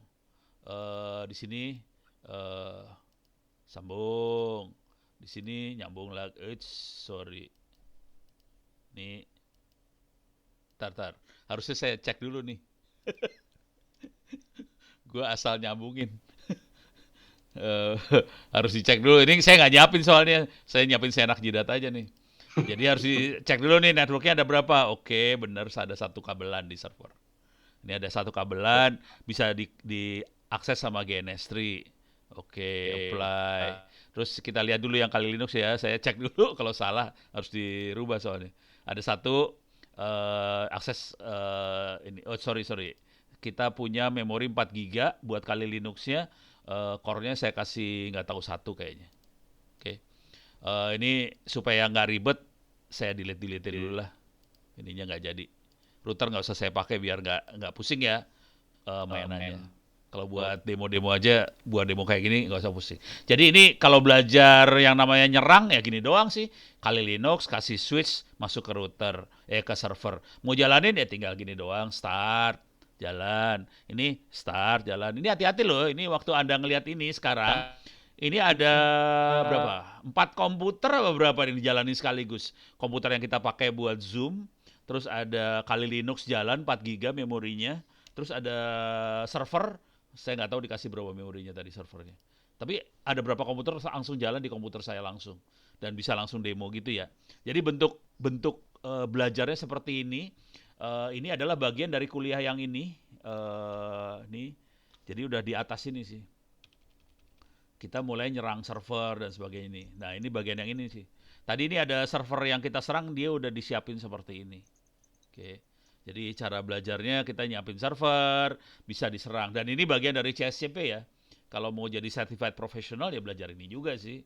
Oke. Nah kita lihat nih servernya lagi loading, kali Linuxnya sudah mulai loading. Nanti kita bisa, kalau udah bisa nyambung, nanti kita harus kita coba ping satu sama lain, bisa ping nggak. Kalau udah bisa ping, nyambung segala macam, ya udah, nanti kita bisa jalan. Jangan khawatir karena ini disambungin ke internet, ini kan nyambung ke cloud ini, ke internet. Ini nyambung ke internet loh semuanya ini, hati-hati. Ini nyambung ke internet loh ini. Jadi lab tuh kayak gini bentuknya sekarang. Tidak lagi lab harus ada ruangan, terus ada router-router disiapin. Kagak, labnya ini di komputer Anda masing-masing labnya. Gitu. Jadi mudah-mudahan terutama yang jadi guru-guru di SMK segala macam, kita bisa bikin labnya di komputernya siswanya. Cuman kalau komputernya cuma memori 2 GB emang berat sih. Saya ini rada curang, saya ngasih tahu dulu ya, buka rahasia dulu ya. Memori saya kasih lihat lah biar kerasa. Aduh gua pencet lagi. Oh ini server, sorry. Ini masuk server yang lain, sorry. Di rumah saya banyak server soalnya bingung. Oke, top. Memori saya sekitar segini nih, 16 giga sih memorinya. Ini loadnya kelihatan tinggi banget, 5 loadnya. Core saya 4, tapi dia loadnya 5. Artinya udah 6 lagi sekarang, loadnya 6. Jadi core-nya cuma 4, tapi kebebanan 6 core gitu. Memori 16 giga. Yang kepake cuma 7 giga, free-nya 2,7 giga. Saya jalanin 1 mesin, 2 mesin yang saya pakai. Sekarang saya akan coba masuk ke dalam. 1, 2, 3, 4, 5, 6. Sorry, gue ngasih tahu password. Sekarang ini masuk ke servernya juga. Ini buat ngecek IP address doang ya. IP address mau saya cek doang nih. Jadi Bapak teman-teman semua kalau mau masuk ke server, yang namanya server bentuknya kayak gini aja, dunia hitam, layarnya hitam, terus tulisannya putih. Itu kita nyebut dunia hitam ya. Dan kita masuk, iya lemot dia. Oke udah masuk dia. Supaya hidupnya Anda enak, saya gedein dikit dah. Setting. Ini saya cuma mau gedein layar doang ya, supaya ini kan kecil banget nih. Cuma 640 kalau nggak salah. Entah kenapa dia selalu kayak gini, gue pusing kepala. Ini si Kali Linux selalu kayak gini nih kalau masuk nih. Tuh kan nyebelin banget nih. Tuh ke 640, 480 kan. Sebel saya. Tiap kali harus gini lagi. Saya naikin ke sini dah. Mudah-mudahan mau deh. Oke, keep changes. Tutup. Nah, enak kan sekarang lihatnya. Oke. Sekarang saya akan cek IP address. Saya mau lihat IP address doang ya. Oke, ini di Kali Linux, if config, if config, enter. IP saya adalah 0175, server saya IP-nya berapa? If config, 0176, kelihatan IP-nya 176. Oke, sekarang saya akan coba kasih lihat teknik serangan. Teknik serangan yang sederhana aja, yaitu nyadap. Tolong jangan dipraktekkan di LAN di kampus ya. Kalau lu gue praktekin, gue gantung lu satu-satu.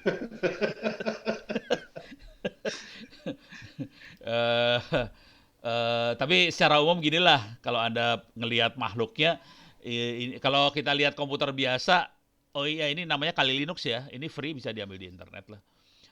Kalau lihat komputer, jadi ini Kali Linux bisa diambil di internet.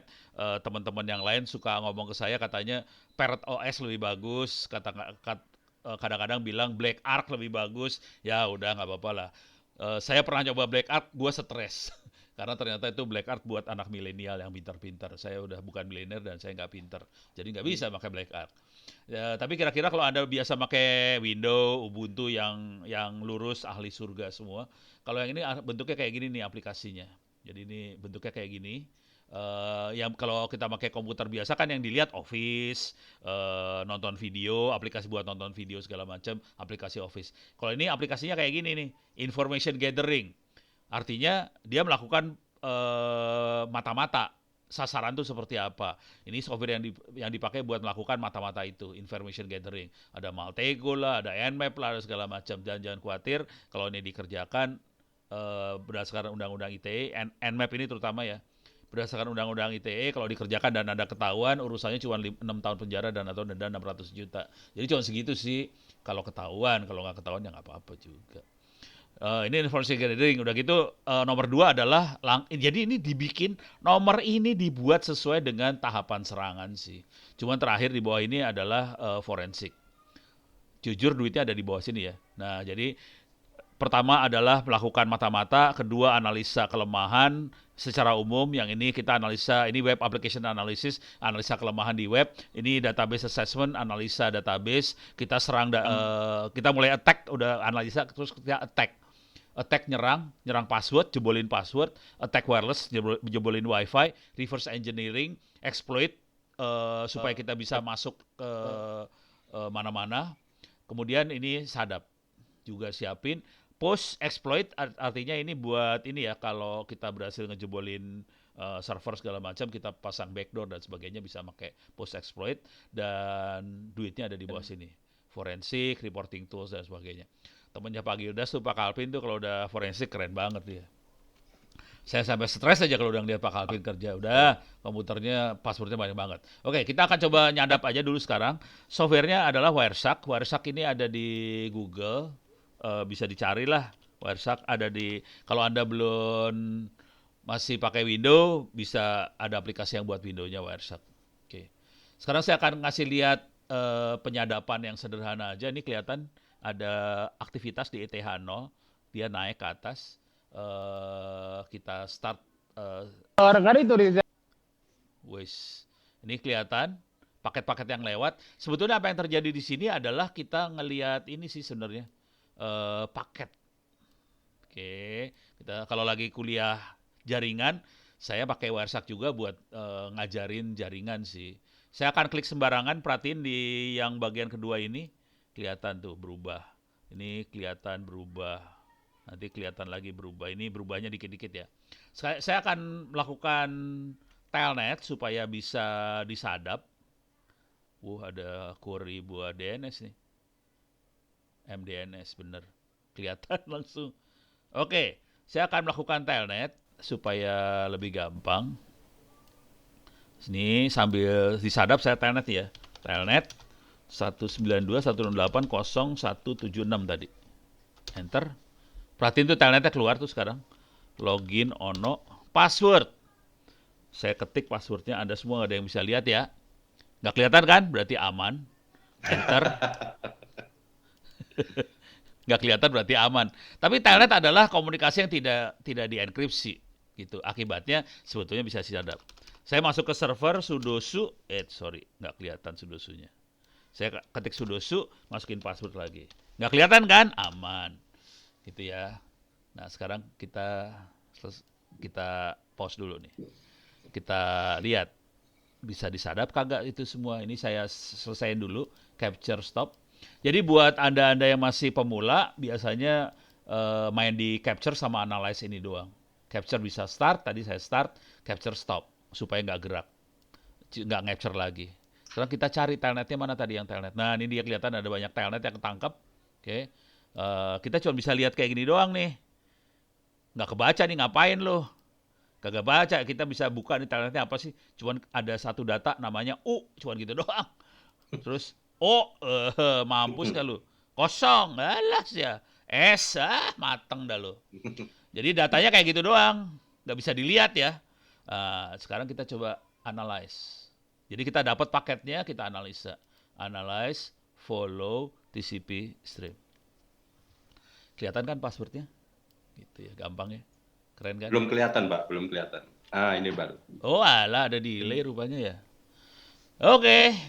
Jadi ini contoh sederhana aja. Tapi kalau Anda belajar cyber security, CSCP segala macam ya lebih rumit dari ini sih yang dikasih.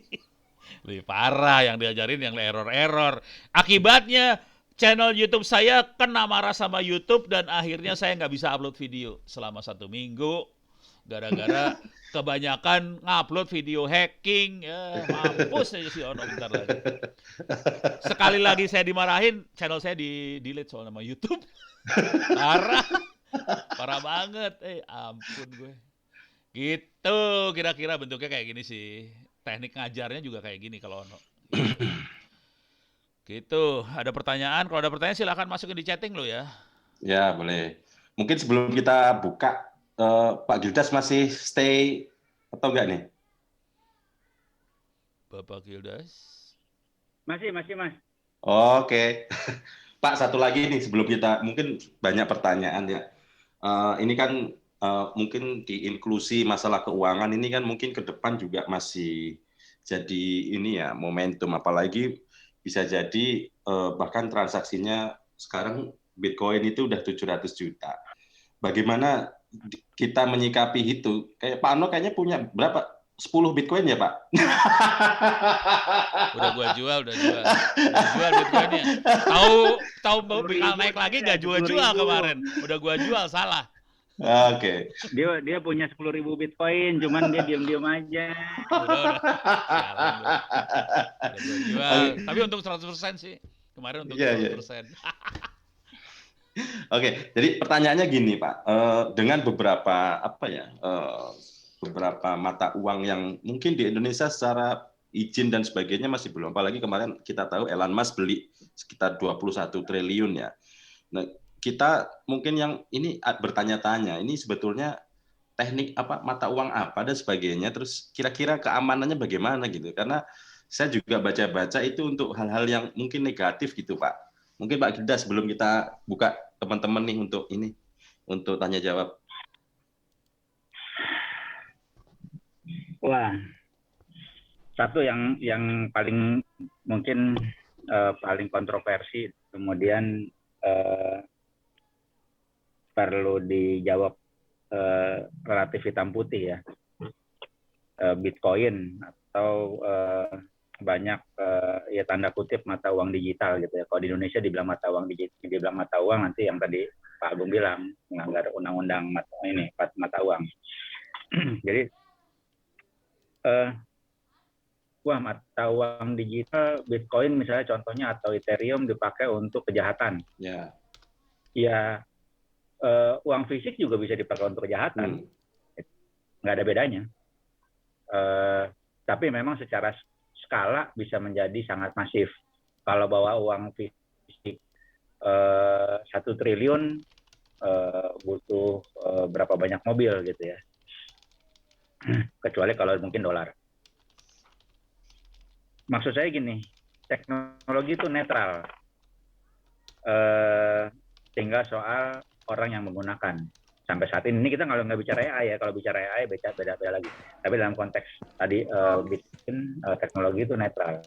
Jadi bukan salah Bitcoinnya. Pertanyaan yang sama juga terhadap Palapa gitu, karena yang banyak juga yang pakai teman-teman APH gitu ya, penegak hukum, tapi di sisi lain mereka juga melihat, wah ini kalau dipakai untuk kejahatan bagaimana? Ya jawab saya cuma begini, kalau saya pabrik helm atau saya pabrik pisau dah, niat saya buat pisau atau buat helm kan untuk tujuan yang baik gitu ya. Kalau kemudian ternyata orang yang pakai produk saya dipakai untuk kejahatan, masa pabriknya mau ditutup gitu. Atau pisaunya dibikin tumpul, nggak boleh, bikin pabrik pisau bikin pisau tajam nggak boleh gitu kan. Jadi teknologi netral. Keamanannya bagaimana? bicara spesifik lah gitu ya, Bitcoin itu kan pakai teknologi enkripsi yang namanya asymmetric encryption, asymmetric cryptography. Ada private key, ada public key. Ya, yang mesti dijaga adalah private key-nya. Ya, orang yang dapat private key berarti kalau mencuri e-wallet bagaimana sih? Yang technically bicara keamanan yang dicuri adalah kunci privatnya, gitu. Kalau kunci privatnya mau aman bagaimana? Ya ditaruh di dalam chip, bisa bentuknya smart card kalau kartu gitu ya, bisa bentuknya USB token, USB chip gitu ya. Bentuk itu hanya soal interface. Nah, tapi ujungnya bicara juga soal availability.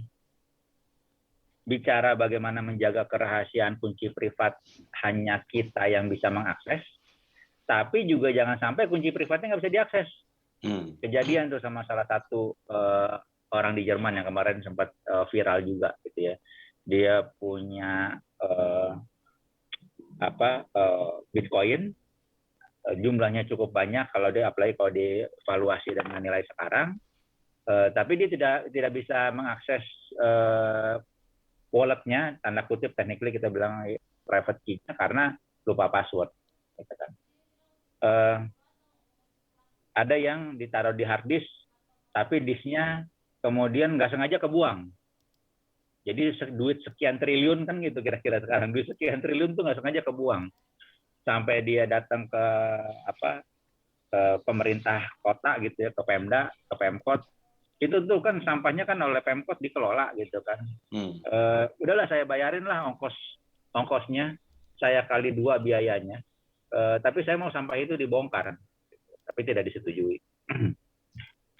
Jadi hati-hati dalam konteks keamanan apapun, ya termasuk dalam hal ini bicara soal e-wallet, itu selalu ada 3 aspek keamanan: kerahasiaan, integritas, ketersediaan. 3 aspek ini embedded dalam konteks apapun, tinggal urusan prioritasnya mana yang lebih tinggi. Karena dan pasti ada konflik of interest. Kalau kerahasiaan mau tinggi, maka akan bentrok dengan integritas, dengan ketersediaan. Demikian juga dalam konteks yang lain. Jadi ujung-ujungnya memang bicara security control, tekniknya macam-macam. Yang kita bilang kalau satu kontrol nggak cukup bisa dikompensate, gitu ya. Misalnya saya punya e-wallet, tapi saya juga mau punya keamanan yang tinggi. Ya sudah, berarti misalnya ya, saya masukkan ke dalam beberapa chip. Ya. Jadi saya punya 3 chip nih untuk e-wallet saya. 3 chip ini berarti saya mesti taruh di 3 tempat berbeda. Kalau taruhnya di ruang kas rumah saya kebakaran, ya hilang juga tuh e-wallet saya. Ya. Passwordnya bagaimana? Ya passwordnya diatur supaya masing-masing chip tadi diakses dengan password atau PIN berbeda-beda. Berarti mesti dipikirkan juga pengamanan PIN dan passwordnya. Anyway, kalau kita bicara contoh perampokan, ya, tadi kan bicara kalau keamanan dalam kondisi normal. Tahun 2019 apa 2020 ya? 19 kayaknya, Pak. Yang dirampok tuh. Iya, 19 Jadi, kayaknya. 19 ya? Ya, makasih. Jadi, salah satu CEO Bitcoin Exchange itu diculik, dipaksa untuk menyerahkan private key-nya, gitu ya, dan kuncinya. Kemudian di kasus yang lain, CEO-nya meninggal. Ini Bitcoin Exchange yang lain, CEO-nya meninggal dan tidak ada yang bisa membuka, tidak ada yang tahu, tidak ada yang bisa membuka. Jadi kita bisa lihat satu konteks keamanan terhadap satu konteks implementasi teknologi dari berbagai macam sudut pandang. Ujungnya ya saya penganut paham semua salah semua benar tergantung sudut pandang. Tinggal bagaimana kita bisa melihat satu konteks secara 3D, 3 dimensi, makin detail, makin valid lah pendapat kita. Ya, yang jadi masalah dan jadi challenge, apakah kita bisa melihat secara 3D, seberapa detail informasi yang kita bisa dapat. Belum lagi bicara pertanyaan, apakah informasi tersebut valid atau tidak. Mungkin gitu dulu kali. Oke, thank you Pak.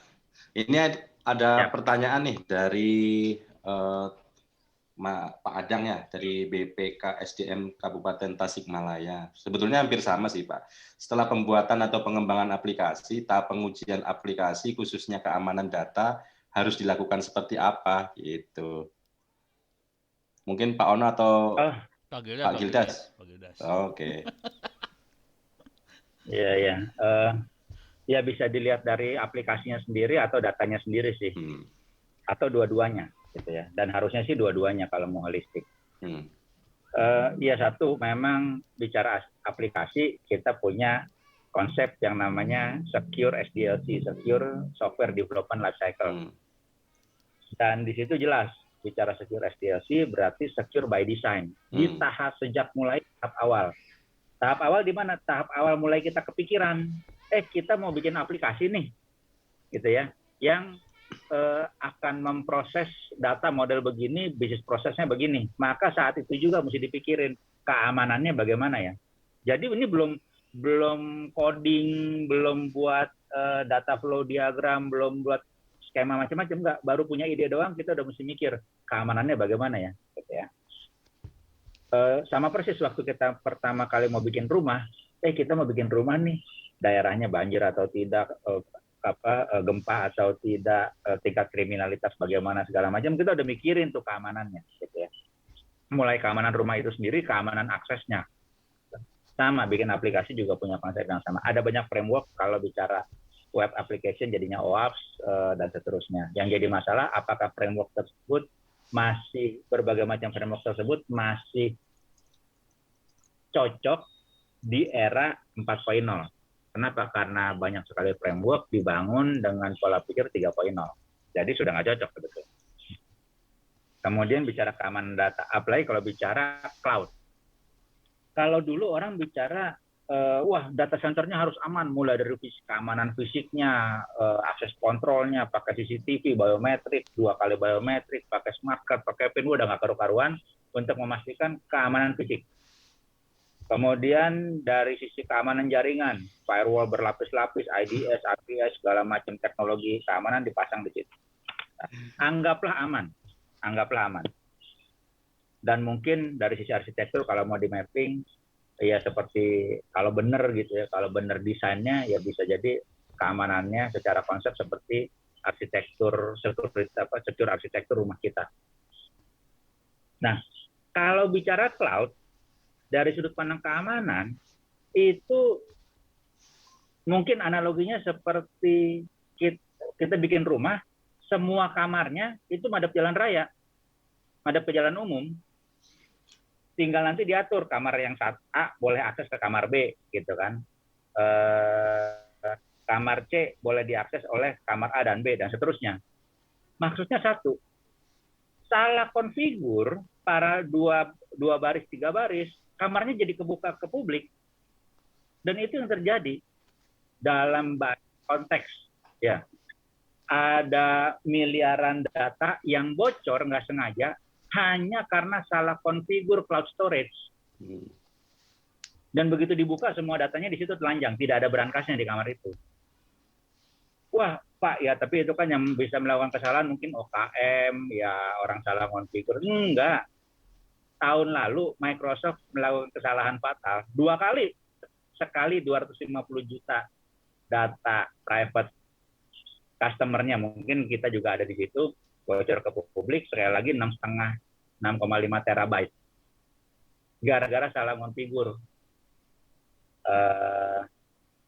di cloud-nya. Jadi moralnya satu, bahkan raksasa IT dengan policy prosedur yang canggih, change management, whatever segala macam gitu ya, pengamanan, tetap aja salah konfigur 2 baris, jadinya telanjang. Kalau bicara keamanan data di cloud, dengan analogi tadi kamar tadi, ya berarti di dalam kamarnya harusnya ada banyak perangkat. Itu yang diimplement waktu kita bicara keamanan dalam konteks Palapa, keamanan data di Palapa. Ya, data lokal database di Palapa itu encrypted. Mungkin kalau mau di analogi sederhana, anggaplah handphone kita itu rumah kita gitu ya. Ada banyak kamar ya, kamar Facebook, kamar aplikasi Bank 1, Bank 2, ada Gojek. Nah, ada kamar Palapa. Kamar Palapa itu bentuknya brankas. Jadi kalau saya kirim data informasi ke Kang Ono lewat Palapa, maka saya buat brankas. Kang Ono apa kabar? Itu brankasnya kunci A. Saya kirim ke server Palapa, itu analoginya mungkin server Palapa seperti layanan PO Box di kantor pos. Tukang pos cuma mindahin, oh ada brankas untuk Kang Ono. Dia pindahin tuh ke PO Box-nya Kang Ono. Nanti Kang Ono kliennya akan ambil. Kang Ono kliennya ambil, dibawa masuk ke handphonenya, ke rumahnya, itu masuk langsung dan ke kamar yang bentuknya brankas. Jadi brankas kecil dari kantor pos, message kecil dibawa masuk ke dalam brankas, dibuka di situ. Itu sebabnya kalau saya kirim file ke Kang Ono, kirim foto, fotonya tidak akan muncul di galeri serta-merta. Filenya tidak akan muncul di file explorer di handphone, karena masih ada di tanda kutip brankasnya kamar yang bentuknya brankas punya Palapa. Sampai saya keluar file tersebut, save keluar file tersebut, nah keluar dari kamar brankas tadi, maka bisa diakses oleh aplikasi yang lain. Hingga muncul juga diskusi antara keamanan dan kenyamanan. User-user yang tadinya menggunakan bukan Palapa, begitu pakai Palapa bingung, kok saya kirim file, kirim foto, nggak bisa di-forward kemana-mana sih? Ya syaratnya satu tadi, save dulu filenya keluar dari brankas tadi. Ya, ya. Itu kalau bicara keamanan. Otomatis waktu kita save datanya keluar dari kamar Palapa yang bentuknya brankas, ya habis itu tinggal tergantung keamanan rumah kita deh, handphone kita tadi. Kalau handphone kita hilang, ya udah berarti filenya, informasinya juga bisa diakses oleh yang lain. Jadi kita bicara cerita agak panjang memang dari pertanyaan sederhana tadi, gimana mengamankan aplikasi dan data. Oke. Mungkin yang lain. Itu dulu kali Pak. Ya, siap. Mungkin ada yang mau ini raise your hand, mungkin ada reaction gitu, siapa yang mau tanya, monggo loh. Itu ada ini pertanyaan lagi tuh. Yang sebetulnya itu sudah terjawab sih Pak. Yang Pasmin ini? Ya, itu sudah terjawab sih sebetulnya. Walaupun seketat apapun, mungkin by system salah konfig bisa lagi. Atau pas mungkin dead time-nya atau mungkin off-nya nggak ini juga bisa juga. Tapi untung dia 2 kali withdraw, dari 2 kali dia. Keren dah lo. Mantap. Gue cuma sekali dapatnya soalnya. Ayo teman-teman nih, mungkin dari berbagai institusi, teman-teman mahasiswa, sekali-sekali speak up dong. Jangan turunkan sembako aja nih. Tingkatkan keamanan. Ayo, silakan. Atau mungkin nanti Pak Ano lagi ini ada yang mau ditambahkan tadi. Sambil nunggu nih teman-teman yang lain nih. Aku lagi tadi baca pertanyaan. Tadi yang urusannya Pak Gilda saya buat. Sob, yang dari apa? Garut apa tadi itu? Tasikmalaya, Pak. Oh, Tasik. Kalau make praktisnya yang sederhana aja. Ini tapi sederhana loh, tidak mengcover semua. Ada ilmu-ilmu seperti vulnerability analysis, pentest, dan itu tool-toolnya ada di Kali Linux, bisa kita pakai buat analisa juga sih. Tapi kalau yang itu udah jadi ya, aplikasi udah jadi. Tapi benar kata Pak Gildas tadi, waktu kita bikin aplikasi kita harus dari awalnya mikir buat keamanan sih. Cuma tetap aja nanti kalau aplikasi sudah jadi kan harus dites juga ya. Jadi tesnya bisa pakai pentest, bisa pakai VA, dan tool-tool itu ada di Kali Linux yang saya pakai juga sih. Ini kita ngobrol udah bisa jadi berapa paper nih Pak tadi? Sama Pak Gildas bisa jadi paper, hati-hati aja loh. Pak Agung, ini kayaknya saya bisa demo nih. Oke, sip. Main semakin panas nih. Tapi lewat di koneksi yang lain nih, jadi saya punya koneksi berbeda. Oke, enggak apa-apa. Silakan Pak, silakan. Makin anget aja nih sore. Singkat aja ya. Yo. Iya. Terus saya mohon maaf, rumah saya kalau hujan berisik, terus sekarang hujan lagi.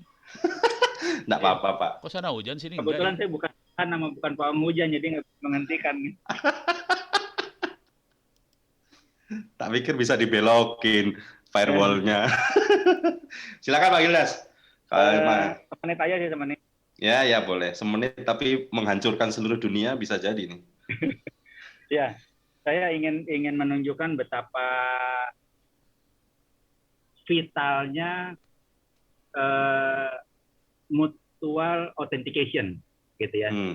Dalam konteks SSL, dalam konteks HTTPS, ya mutual digital certificate authentication. Dan betapa fatalnya kalau kita tidak melakukan proses mutual authentication. Oke, ini cuma di hacking lab di laptop saya doang. Sekarang mungkin menarik sih untuk survei berapa banyak peserta yang di sini yang percaya Google. Kita lihat betapa musriknya kalau kita percaya Google. Betapa musriknya. Ilaha illallah, percaya Makanya jangan sama Google ya, Google. tidak Amerika Serikat. Iya.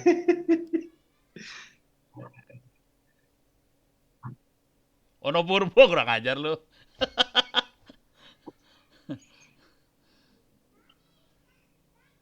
Nah, ini menurut Google. Jadi menurut Google Presiden Amerika Serikat Ono Purbo udah 2 kali presiden, Joko Widodo sekali.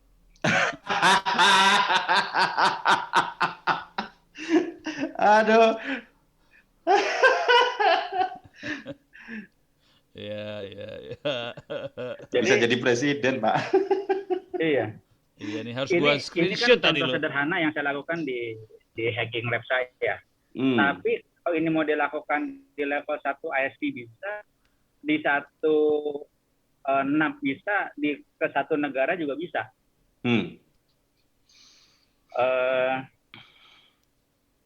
Root cause-nya satu. Tidak ada mutual digital certificate authentication. Hal yang sama, kita bisa lanjutkan nih attack prosesnya ke e-banking, mobile banking ke internet banking ke, walaupun sudah pakai MS OTP, bahkan hardware OTP sekalipun, kita bisa bobol dengan mudah dan duitnya pindah. Nggak ada susah-susah. Ya. Kira-kira sekian dulu nih demonya. Kalau Iya. Ada. Kalau diterusin nggak bisa masuk ke YouTube soalnya.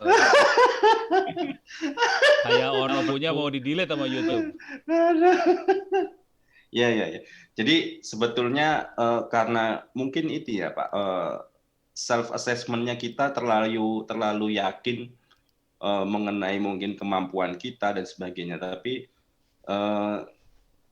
ya seperti Bapak bilang tadi, ini kalau diterusin banking aja nggak nyampe 5 menit bisa amblas ini.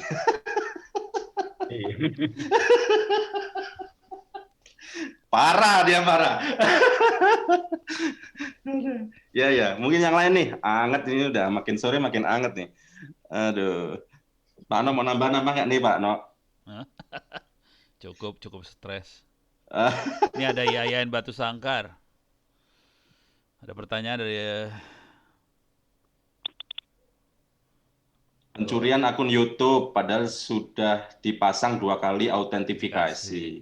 Pertanyaan saya bagaimana antisipasi serangan tersebut? Emang masih percaya Google?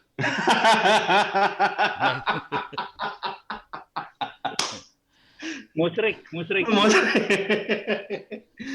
Tapi itu benar banyak loh itu. Ya. Yang lebih parah bukan YouTube, Facebook yang banyak banget sih. Facebook banyak yang jebol sih.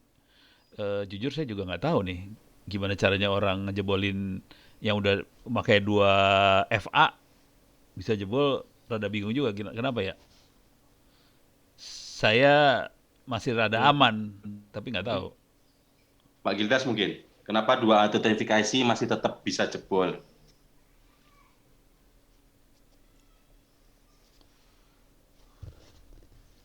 Masih mute Pak, masih mute. Ya memang kalau kita bicara OTP ya sedikit lebih aman dari password. Kalau pakai kondisi sekarang ya.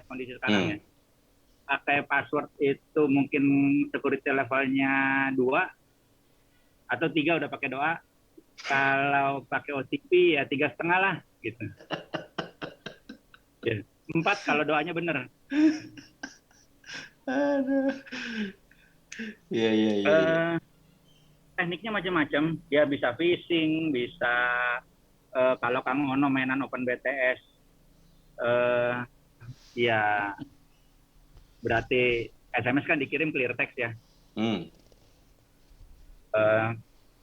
Kalau kita bisa jadi posisinya ada di tengah, yang kita bilang man in the middle, itu sangat powerful. Wah, saya jadi kalau saya nyampain mas Sikat. kalah mestinya.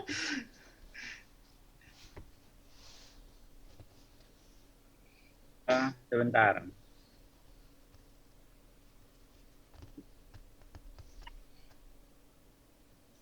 Oke, makin anget nih Pak. Maksudnya begini, kalau ini agak lama koneksinya.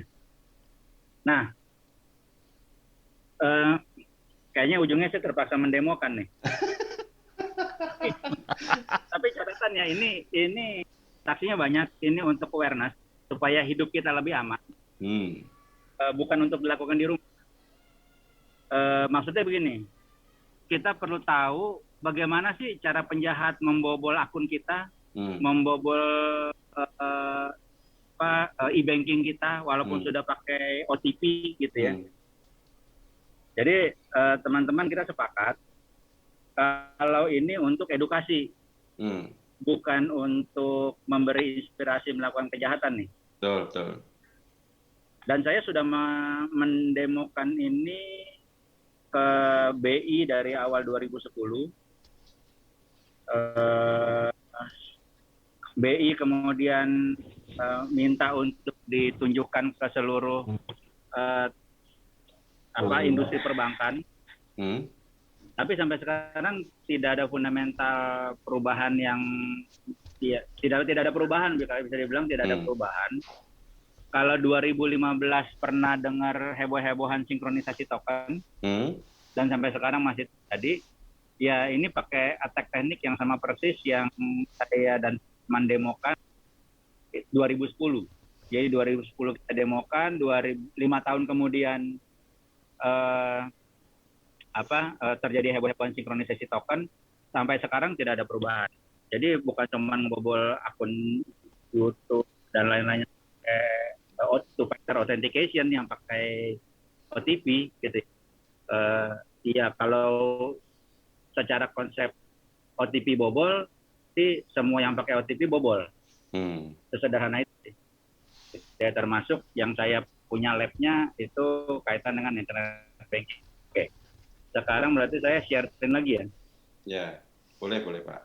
Mulai anget nih.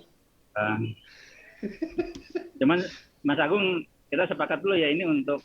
Ya, untuk edukasi lah. Untuk edukasi, betul. Untuk edukasi, cuman dosa ditanggung sama Bapak Gildas. Enggak. Stres. Oke, sebentar. Saya siapin dulu. Padahal sudah ada sertifikasinya ya, gila. Iya. Ini anggaplah kenapa saya pakai BCA? BCA sama saya hubungannya sangat baik gitu ya. Teman-teman di sana juga sangat baik. Dan masalah ini bukan hanya di BCA, tapi di banyak bank yang lain. 2010 kami research 3 bank lokal, 3 bank asing. 3 top 3 lah. Ya, 6 sampling ini semuanya bobol. Saya nggak bilang semua bank bisa dibobol ya, tapi tidak 6 bank ini waktu kami sampling 2010 bobol. Sampai sekarang sih harusnya masih bobol. Jadi ini ceritanya nasabahnya loh.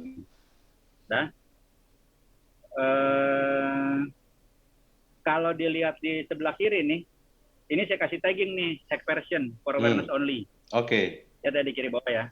Ya, oke. Nah, waktu nasabah login, ini layarnya korban. Saya mau ngasih unjuk layarnya penjahat. Layarnya penjahat pakai tool sederhana yang gratis, dipakai sama teman-teman developer, itu yang namanya Burp Suite. Ada. Nah, kalau tadi saya terima paket, saya forward, ini sekarang saya intercept. Nah, kemudian kalau si nasabahnya login, ini data kita clear text yang tadinya diamankan lewat HTTPS. Tapi karena masalah fundamental mutual authentication tadi, maka saya dengan mudah membobol HTTPS, membobol SSL atau TLS, membobol enkripsi. Ini kalau mau dilihat filternya dengan bahasa manusia lah. Ada user ID-nya, ada password-nya. Beres? Terus gimana duitnya bisa pindah? Gimana ngebajak yang tadi two-factor authentication? Di-combine sama social engineering. Saya pindah share layar. Yang lainnya berarti stop dulu, kemudian share. Nah, saya share screen capture lah. Ini security warning, di mana saya survei tiap kali, tiap saat ada kesempatan saya survei, termasuk waktu training teman-teman cyber security profesional untuk ambil sertifikasi, saya survei. 99% orang ditanya, kalau ketemu security warning, kliknya continue, bukan stop. Betul ya, Pak Agung manggut-manggut nih, kayaknya juga melakukan nih. Tergantung situsnya sih. Iya, oke. Gak apa-apa. Berarti Pak Agung waras. Kenapa gila waras itu tergantung mayoritas. Kalau Pak Agung bagian dari 99%, berarti Pak Agung waras. Saya bagian dari 1%, ya saya gila. Gitu kan. Sesederhana itu. Tapi kita lihat betapa fatalnya single click continue. Ini mau pakai HTTPS, mau pakai apa, semuanya kita bisa ganti, gitu ya. Anyway, ini sudah di tangan penjahat. Nah, nasabah login, kemudian ya layar kan kita bisa manipulasi, kita ganti nih. Demi meningkatkan keamanan bertransaksi, kami melakukan sertifikasi KBCA. Ya. Lihat di kiri bawahnya. Kalau Pak Agung pakai klik BCA? Belum, Pak. Mandiri saya. Oke.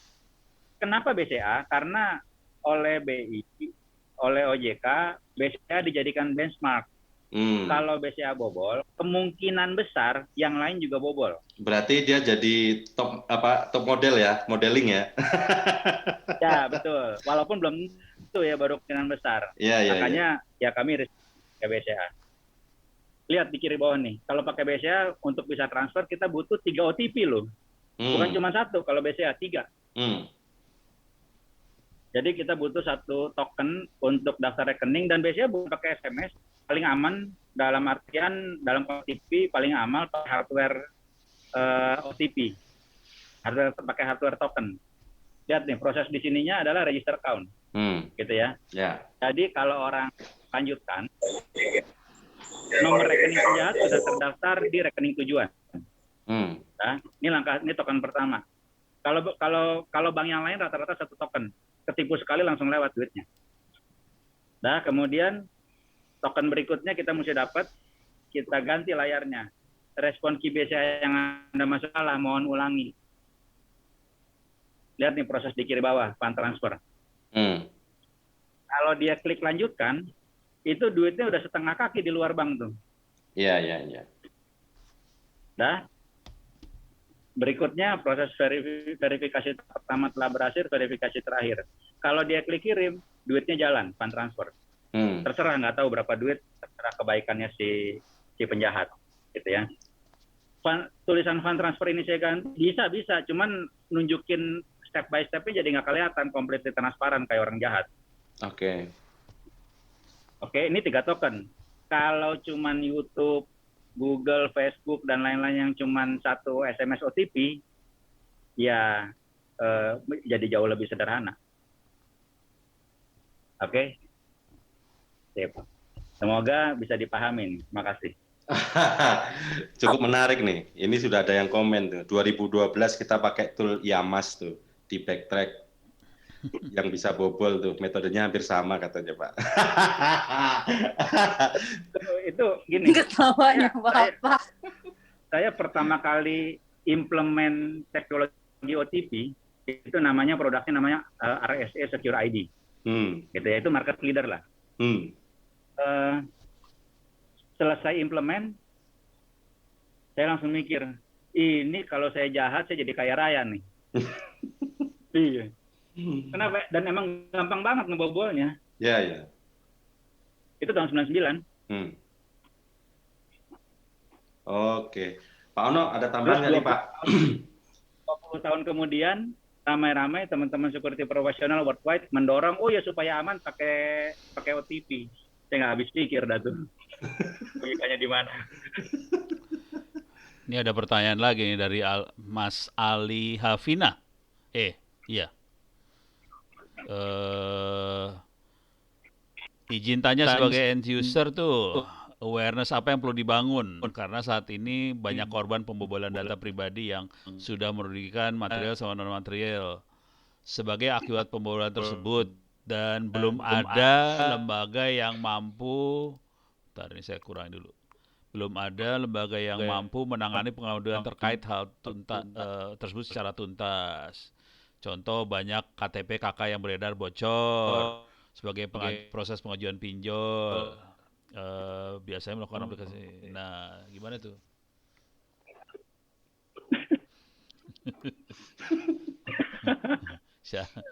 Gilda sudah ketawa aja deh. Apalagi yang hidup adalah pilihan sih sebetulnya. Apalagi yang elektronik digital tanah ini Pak sekarang nih, kemarin misalnya Pak Dino Patijalal juga kena tuh. Apa Pak? Elektronik untuk sertifikat tanah. Sertifikat tanah jadi elektronik. Wah, itu mah kesalahan fatal terhadap sesuatu yang vital. Kalau sertifikat tanah dianggap alat vital, ya kesalahan fatal terhadap alat vital, kan gitu.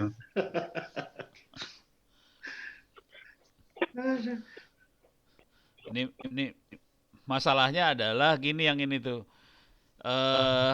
bocor udah gitu, mereka teman-teman jadi korban, mau lapor kemana nggak bisa, mau terus solusinya apa, bingung semua nih sebenarnya kondisinya. Gitu. Ya, memang secara Indonesia kalau bicara hukum, menurut saya ya harusnya sih sudah cukup komprehensif. Undang-undang ITE itu sebetulnya ya kutip pasal karet yang banyak hal bisa tercakup di situ. Yang jadi masalah harus ada yang menjadi korban, gitu ya. Satu itu. Dua, kita masyarakat individu harus berhadapan dengan korporasi atau institusi. Nggak mungkin menang. Kenapa? Karena korporasi atau institusi sudah punya anggaran khusus untuk legal litigation, untuk bayar pengacara. Kita individu kalau mau urusan pengadilan nggak kerja, nggak ngurusin bisnis, nggak ada duit, gitu. Jadi akhirnya kita akan dihadapkan pada pilihan mau menggugat dan kemudian tanda kutip kehilangan penghasilan yang lain, atau ya udah relain aja deh walaupun kesel. Itu fundamental problem yang ada di sini. kita yang kalau mau disingkat adalah ya nyaris tidak ada perlindungan konsumen. Terutama kita bicara dalam konteks di dunia maya. Gitu ya. Jadi orang seringkali bicara nih, saya baru 2 hari lalu bicara dengan salah satu pejabat eselon, kalau dirjen itu apa ya? Eselon 1 ya? Di salah satu kementerian lembaga terkait.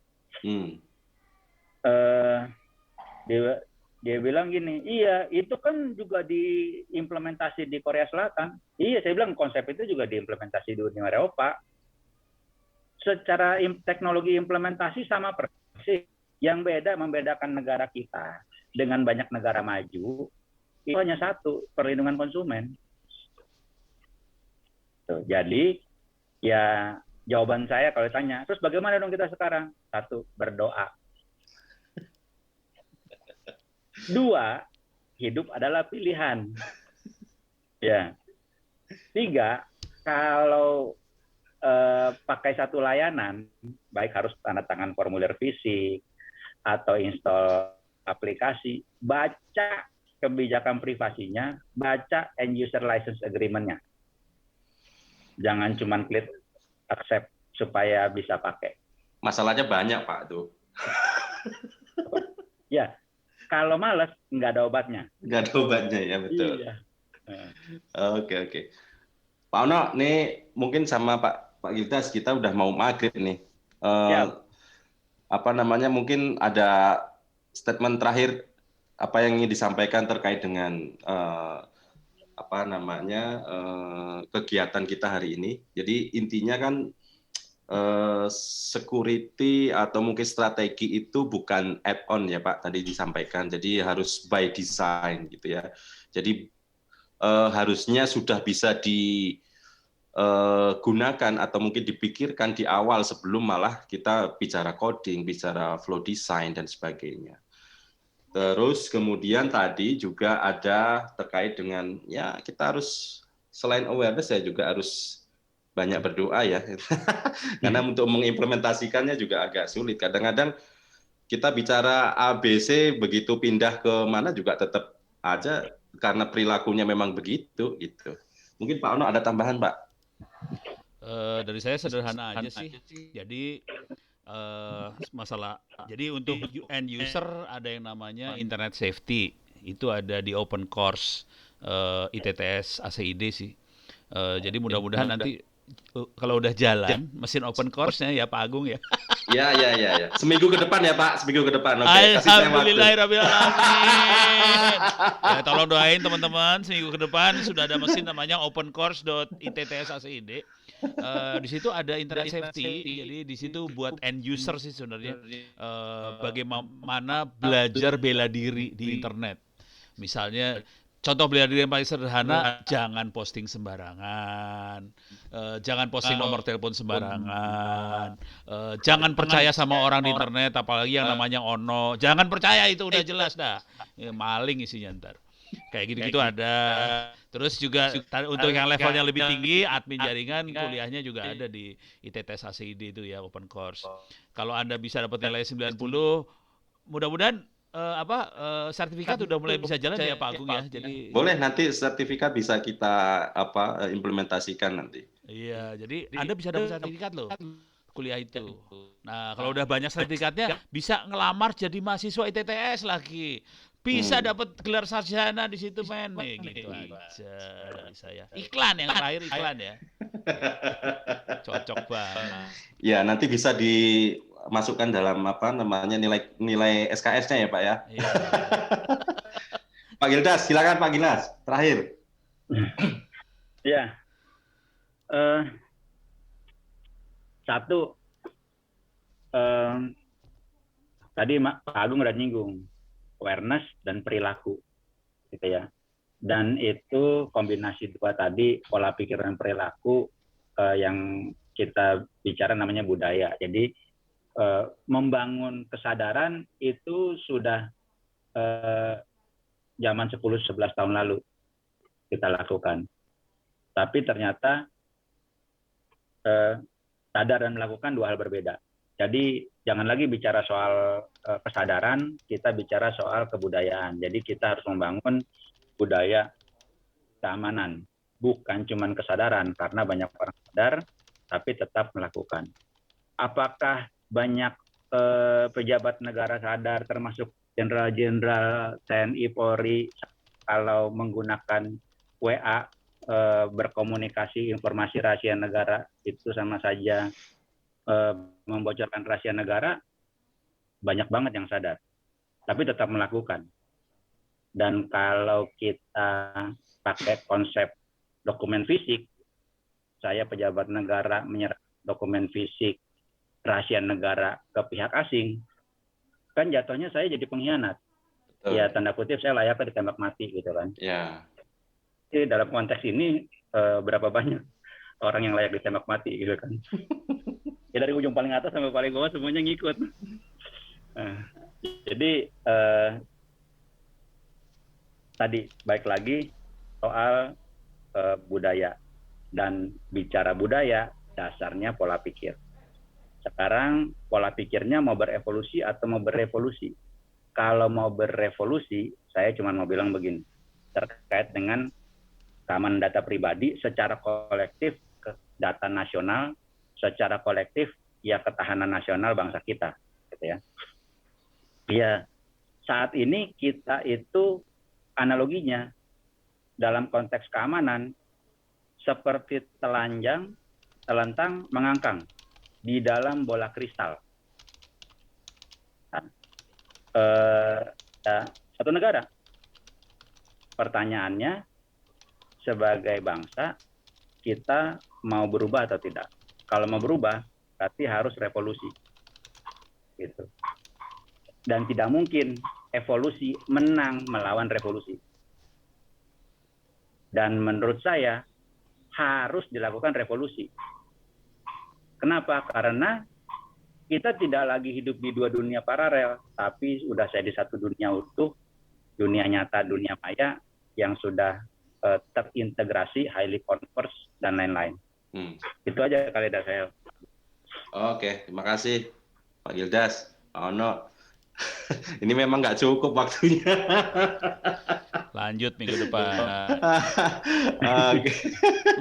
Oke, jadi per segmented memang ini ya, kita kalau bicara cyber security memang cukup banyak sih yang perlu kita waspadai ya, karena memang kita IT ini memang sudah maju keduluan ya, jadi karena pandemi jadi semuanya serba online dan sebagainya gitu, tanpa kita sadari terkait dengan quote-nya adalah kejahatan di dunia cyber dan sebagainya. Belum lagi kita bicara apa namanya ya, pembobolan, hoax, transaksi ilegal dan sebagainya. Kita juga ya sebagai pengguna yang awam sih nggak ngerti gitu ya. Tapi bagaimana mungkin titip salam Pak Gildas mungkin bagi pemerintah nanti gimana supaya tetap kita sebagai masyarakat sipil bisa terlindungi oleh negara, kira-kira gitu. Ya, kenapa dititip sama saya? Kan situ yang kenal sama ring 1.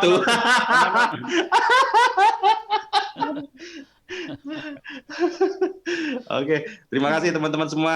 Jangan lupa absen, nanti sertifikat kita kirimkan. Gitu ge. Terima kasih Pak semuanya. Assalamualaikum warahmatullahi wabarakatuh. Waalaikumsalam. Terima kasih. Selamat sore, selamat sore. Waalaikumsalam warahmatullahi wabarakatuh. Terima kasih semuanya. Assalamualaikum. Ada Mas Asrul Sani lagi. Temu kangen. Semoga semua sehat-sehat ya. Ya, terima kasih Pak. Sehat-sehat selalu. Ya Pak, sampai ketemu Pak. Terima kasih.